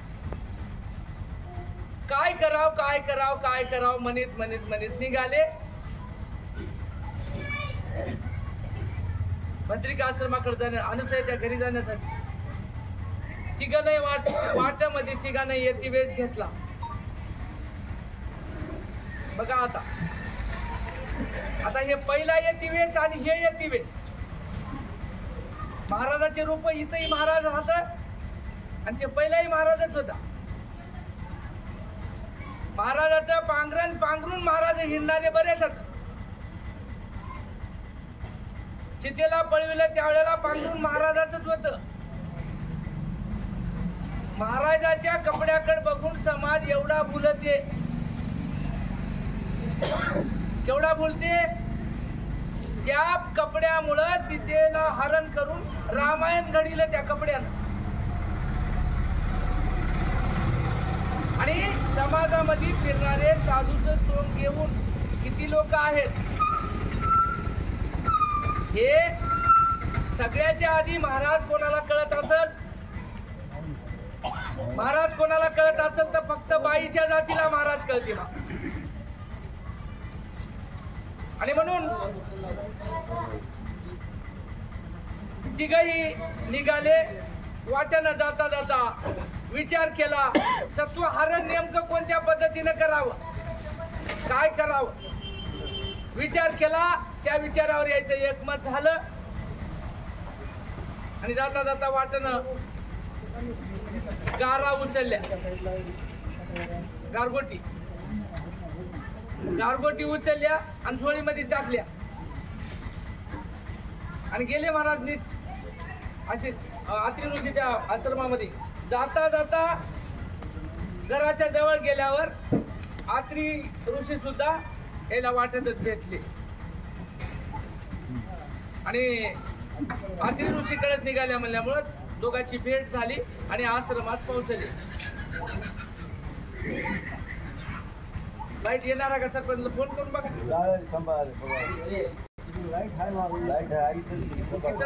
आणि मग हे तिघही तिथं गेले. अत्रि ऋषीची भेट झाली, आश्रमात जाऊन पोहोचल्याबरोबर आजरा तिथे केलं अत्रि अनुसयेनं आणि अत्रि ऋषीनं नमस्कार घातला, सेवा केली, पूजन केलं आणि सांगितलं महाराज काय सेवा अपेक्षित आहे. या तिघांनाही सांगितलं अनुसया मातेला आम्हाला उपवास आहे, जेवण करायचं आहे, उपवास सोडायचा आहे, जेवायचं आहे आणि स्वयंपाकाची व्यवस्था करा. अत्रि अनुसयानं सांगितलं ठीक आहे. पुन्हा बोललं पण स्वयंपाक करा, पण 18 धान्याचा स्वयंपाक चालत नाही. 18 धान्यामधलं कुठल्याही नमुन्याचं धान्य या उपवासाला आम्ही खात नाही, याच्याशिवाय स्वयंपाक बनवा.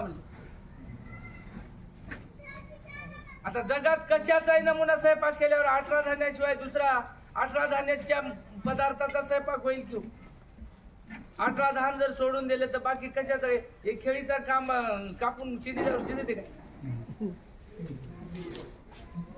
आणि मग 18 धान मध्ये जे येते ते आम्हाला चालत नाही म्हणले. आणि मग सोबत आणलेल्या गारगोट्या होत्या, गारगोट्या दिल्या आणि याचा भात शिजवा म्हणे. घेतली भात.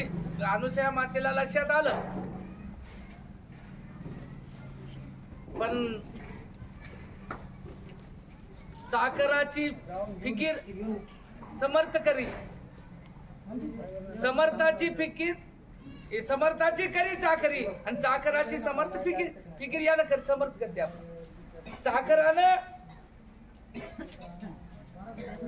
दासानं फक्त चाकरी करावं. आपला धर्म काय, आपण चाकरी करावं आणि चाकराची फिकीर समर्थानं करावं. याच न्यायानं अनुसया मातेनं आपली सर्व चिंता चालू करू नको म्हणा. ते महत्वाचं काम आहे, अतिशय महत्वाचं आहे. आणि म्हणून समर्थाची फिकीर समर्थानं हे करतात हे माहित होतं. अनुसया मातेनं गाला घेतल्या, चुलीवर ठेवल्या, भगवंताचा आशीर्वाद घेऊन. मूर्तीचा वास होता, ते मूर्ती लहान तिथंच होती एक विषयाची. आशीर्वाद घेऊन पाक शिजविला, पाक तयार झाला, भात तयार केला. बसा म्हणले भोजनाला, स्वयंपाक तयार झालाय. आता स्वयंपाक तयार झालाय म्हणल्यानं गारा कशा शिजल्या याचं डबल वाटू लागलं. ज्याच्यासाठी आलो ते काम होईना गड्या काही वाटू लागलं. पुढा सांगितलं आम्हाला लग्न होऊन वाढा. त्यावेळेला अनुसया मातेनं सांगितलं पतिव्रतेचा धर्म आहे, पतीशिवाय आपली इज्जत कुणालाही कळू नये. आपली इज्जत पतीशिवाय दुसऱ्याला जर कळाली तर आमच्या पातिव्रत्याला भंग येईल किंवा डाग लागेल, काळीमा लागेल. त्यावेळेला तिघांनी सांगितलं सत्व घेऊन उपाशी जातो, तुमची इच्छा म्हणली. उपाशी गेल्यावर सत्वाचं हरण होते. आता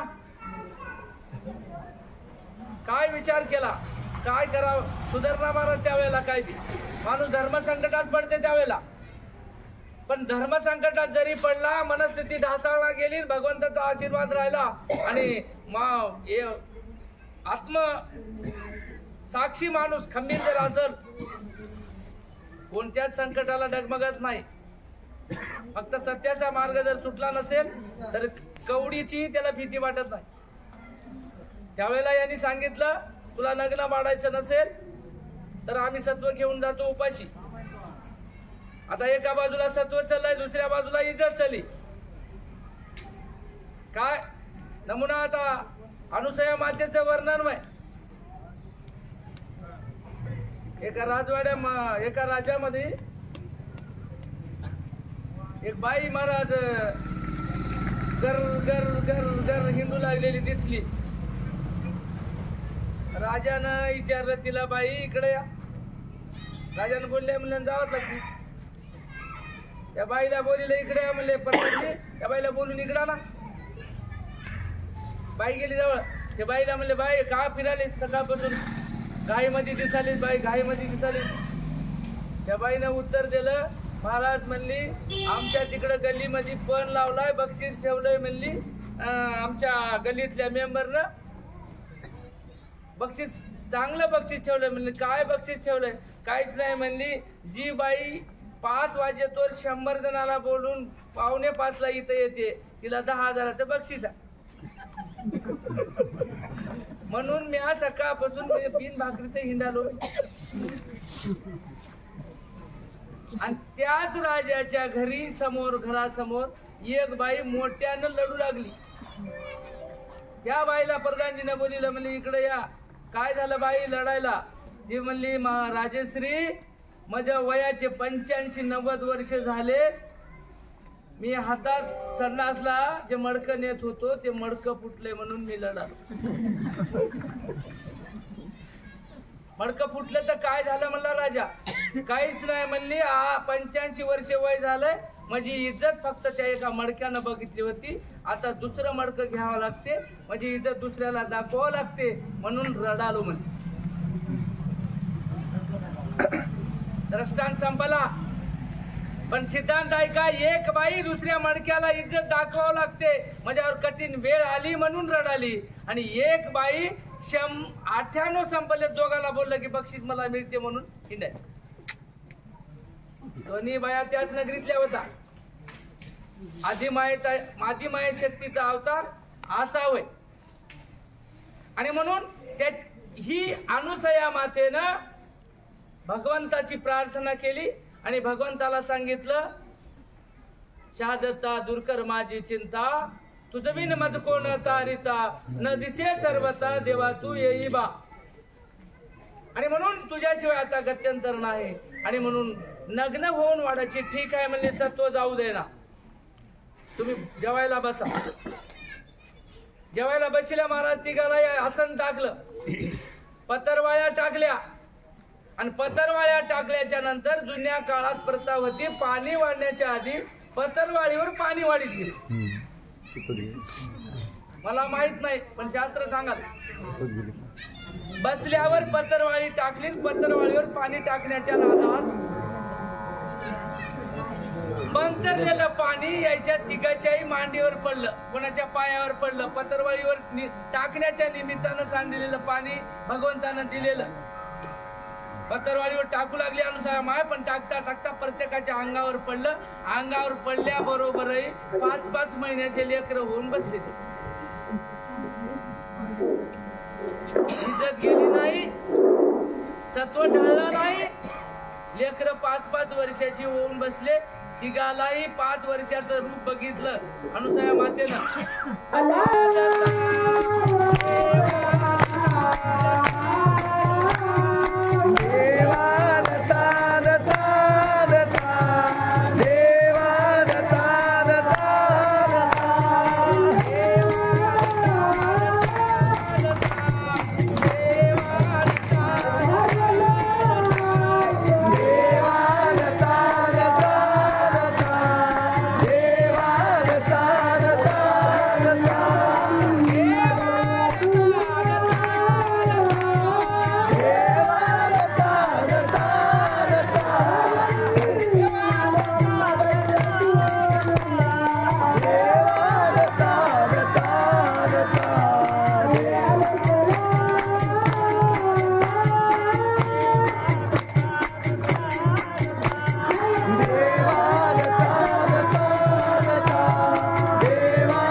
जेवायला वाढता वाढता पत्रवाळीवर पाणी टाकता टाकता अभिमंत्रित केलेलं या घरच्या यती महाराजांना दिलेलं पाणी, आशीर ऋषीनं दिलेलं पाणी आणि यती महाराजांच्या आशीर्वादानं केलेला खेळ. पाणी पत्रवाळीवर टाकण्याच्या निमित्तानं मांडीवर पडलं आणि 5-5 महिन्याचे बाळ झाले महाराज. झाल्याबरोबर पत्रवाळ्या बाजूला केल्या, त्या सगळ्या लेकराला आंघोळी घातल्या. सुंदर आंघोळी घालून आता माय त्या लेकराचं काय काय करते, त्याला बट्टू लावणं, पावडर लावणं, सगळं पद्धतशीर. पावडर बट्टू हे दिष्ट लागू नये म्हणून गालावर तीळ, या सगळ्या गोष्टी हे आम्ही करतो. ते सगळं भौतिक सुविधा, पण काय पावर असेल मला. जगाची उत्पत्ती स्थिती आणि लय करणाऱ्या अधिकारी पुरुषाला ही वेळ आणली त्या बाईनं आणि आंघोळी घातल्या सगळ्याला आणि बाळ वयामध्येच जेवू घातलं. आंघोळी झाल्या की आंघोळी टाकून जेवू घातलं.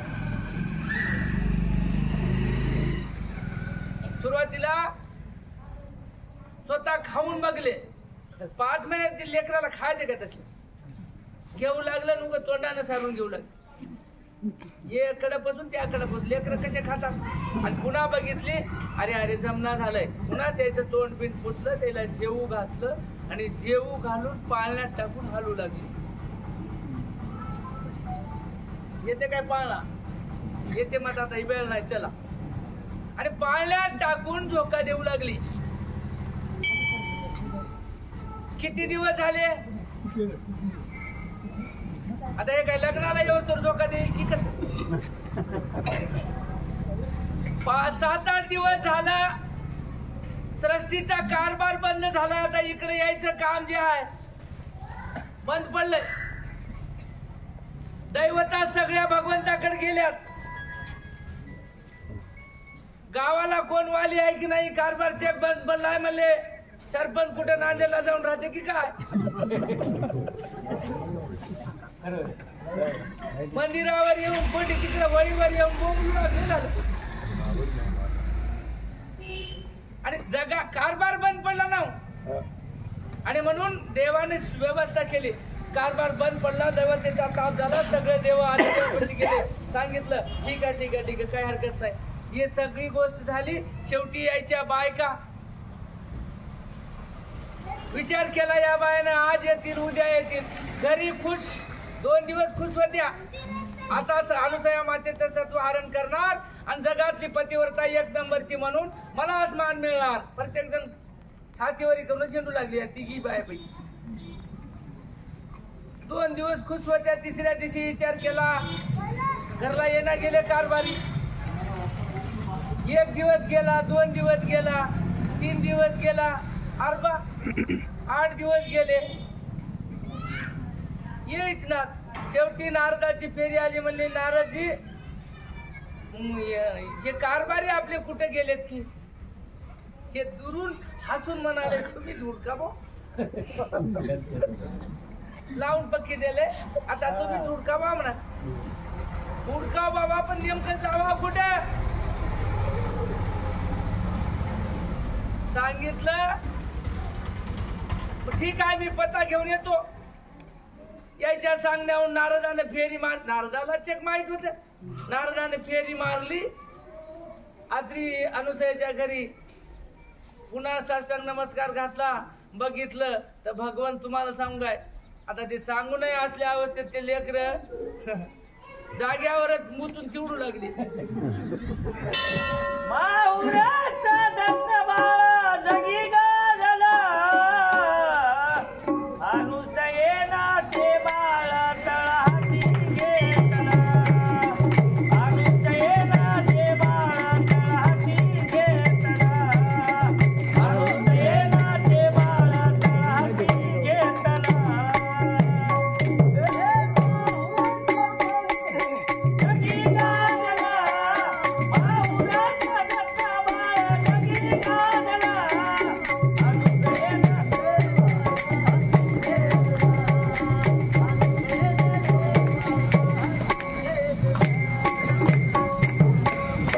लाईट नाही पेटी चालू नाही स्वर चालत नाही त्याच्यामुळं ते धोंडा घालून डपड फोडल्यावर ते आपलं अवस्था होऊ नये त्याच्यामुळे तुम्ही समजून घेता थोडीशी अडचण आहे आणि म्हणून नारदजीनं फेरी मारली करतात उलट बोल आणि असू द्या जैसी स्थिती आहे काही अडचण नाही तुम्हाला आवाज याला शेवटच्या टोकापर्यंत आणि मी सांगालेली कथा सगळ्यालाच माहित आहे काही नवीन पण नित्य नूतन सांगता वेळी नवी वाटते आणि म्हणून नारदजी म्हणले मी जाऊन येतो म्हणले नारद आले बघले तर हे लेकरं पाळण्यामध्ये खेळू लागले महाराज आता पाळण्यामध्ये जरासं घंटा 2 घंटे माईने लेकराकडे बघू नये त्या लेकराची काय अवस्था होते सगळ्याच मायाला माहित आहे तसल्या अवस्थेमध्ये ते लेकरं खेळू लागले नारद दुरून बघलं मनात हसलं निघून गेलं दर्शन घेतलं तिथूनच गेला निघून सद्गुरु महाराज की गुरुदेव आरती घ्या ध्यानी शिकवा पाडा उजळी गुरुदेव आरती घ्या ध्यानी शिकवा पाडा उजळी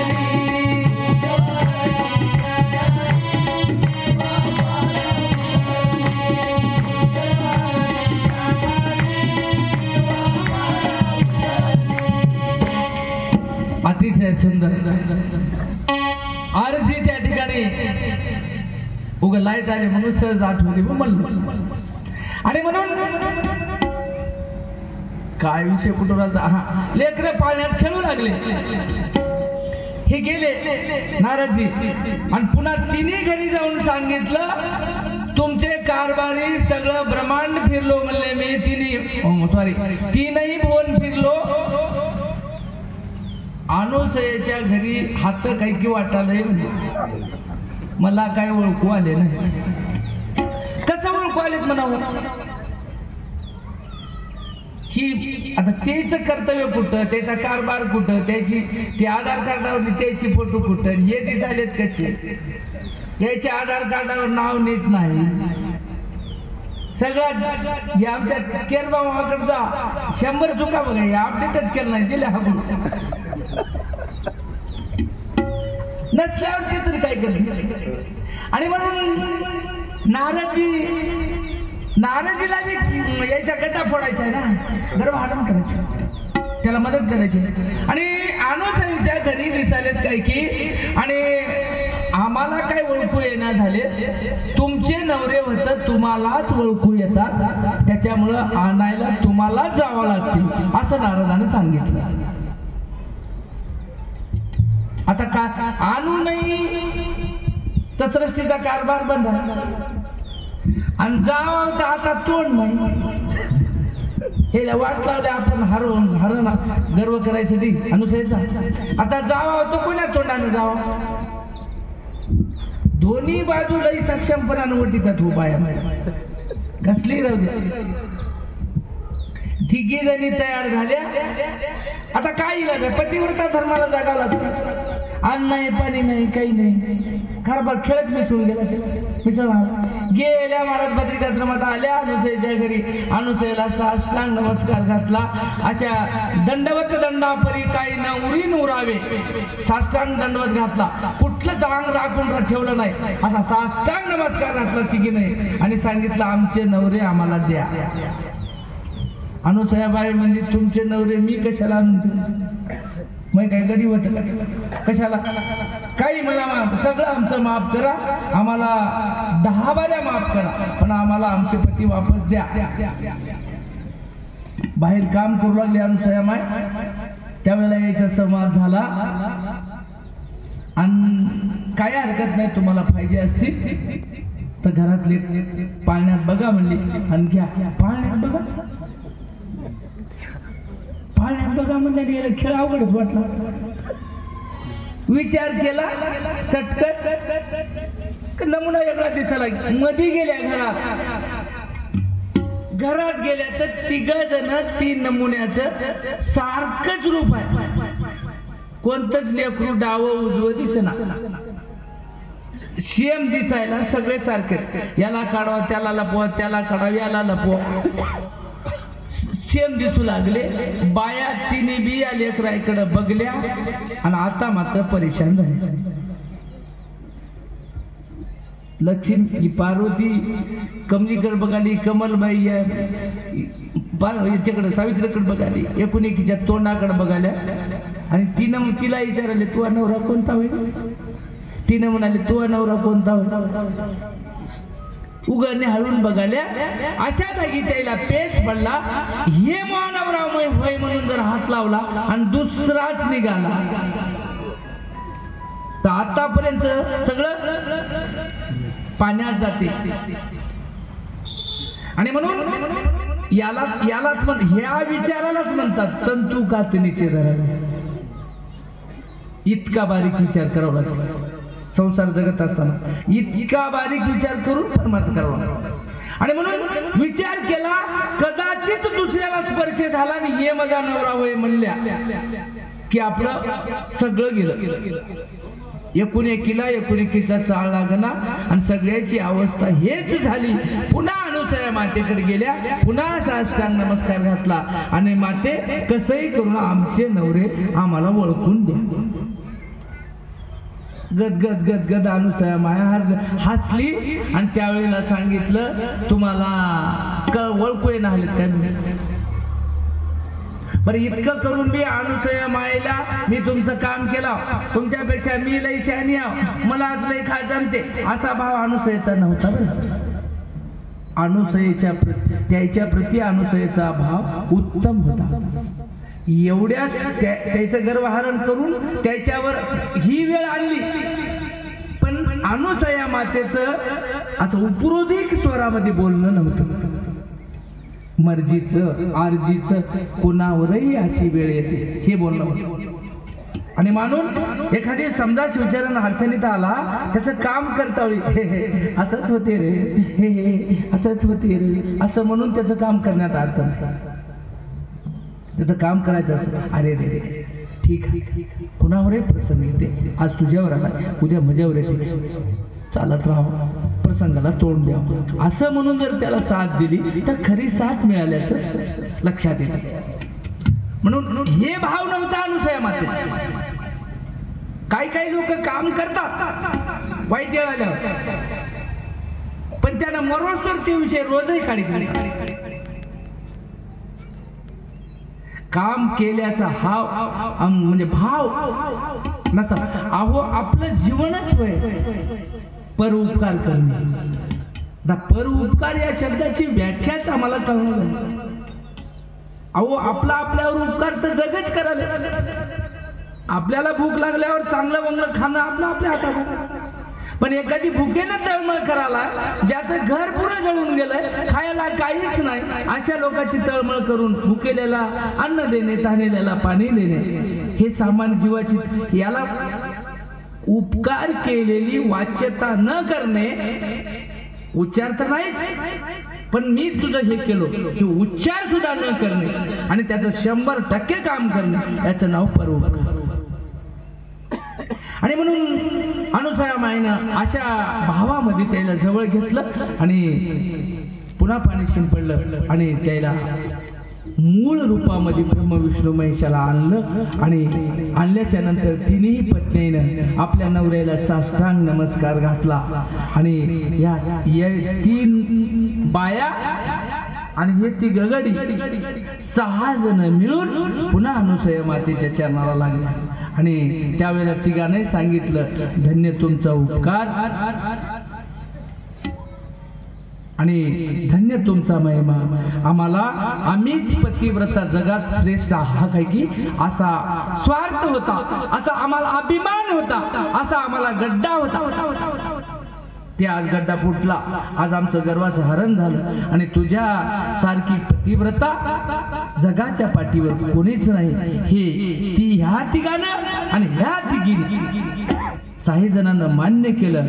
आणि त्यावेळेला भगवंताने या 3 ब्रह्म विष्णू महेशाने अनुसया मातेला वचन दिलं की तुमच्या घरी आम्ही अंश रूपानं वास्तव्याला राहू. आता इथून हे घर आम्हाला सोडायचं नाही, कारण पाळण्यात खेळलेली मजा वेगळीच आहे. आणि हे घर आम्हाला सोडायचं नाही. अनुसया माय जगाचा कारभार करायला बायका आमच्या न्यायला आल्या की मात्र हे माया सुधरूच देईना. हो काय हे तिघी तयारच होता, चला की घरला. आणि म्हणून सांगितलं आम्ही वास्तव्याला तुमच्याकडे अंश रूपानं राहू. त्यावेळेला अनुसया मातेनं सुद्धा परवानगी दिली. आणि पुढच्या नंतर याच गोष्टीचा विषय म्हणून तुम्हाला सांगतो, नंतर महादेवाचा इकडे चंद्र झाला जन्मला, अगस्ती जन्मला आणि दुर्वास जन्मला. ह्या गोष्टी सिद्धांतानं त्रिमूर्ती वेद मान्य केला नाही. लक्षात ठेवा, ही गोष्ट महत्वाची आहे. वेदांताने इथं त्रिमूर्ती दत्त जन्मला म्हणून सांगितलंय. अशी मतांतर वेगवेगळे आहेत. पण आता इथली कथा तुम्हाला सांगू काय, तिघ ब्रह्म विष्णू महेशाने अनुसये मातेला अंश रूपामध्ये तुझ्या घरी वास्तविक दे असा निश्चय केल्याच्या नंतर अनुसया मातेनं हो म्हणलं. म्हणून पुढं चंद्र, दुर्वास आणि अगस्ती जन्मले. त्रिमूर्तीचा उल्लेख किंवा पुढं त्रिमूर्ती दत्त जन्माला हे सिद्धांताला मान्य नाही. त्रिमूर्ती जन्माचा विषयच नाही. अगोदरच तिथं दत्त महाराज बसून आहे पाहिजे, जे यती वेशात हिंडलाय की नाही ते. त्याच्यामुळे चुकीचा गैरसमज काही ग्रंथानं पंथानं संतानं केला. पण सिद्धांताचं ठोस मत आहे, त्रिमूर्ती दत्त तिथं प्रगटला नाही, त्रिमूर्ती दत्त झाला नाही, त्रिमूर्ती दत्त व्हायचा विषय नाही. दत्त महाराज तिथं अगोदरच बसून आहे. अशा पद्धतीची त्या ठिकाणी गर्वहरण करून दत्त महाराजांनी एक मोठा सल्ला त्या ठिकाणी या 3 लोकांच्या आचरणात दिला. एवढ्या मोठ्या काम करणाऱ्या लोकांची सज्जनो ही अवस्था आहे. तुमची आमची अवस्था समजून ज्याचं त्यानं घ्यायला पाहिजे. आणि म्हणून एक सुंदर भजन करू. आणि मला वाटलं आता कथा पुढे बी आहे, पण आता कथेची वेळ जवळपास 5:30 5:15 वाजले. आपल्याला उशीर किती भेगेला चालू केलं आपली तरी येळ येरीच चलाय हो. 2:30ला आज तयारीला लागल्या, पण त्यामध्ये काही अडचणी आल्या. असो, एक भजन सुंदर होईल आणि नंतर आपण आरतीकडे वळू.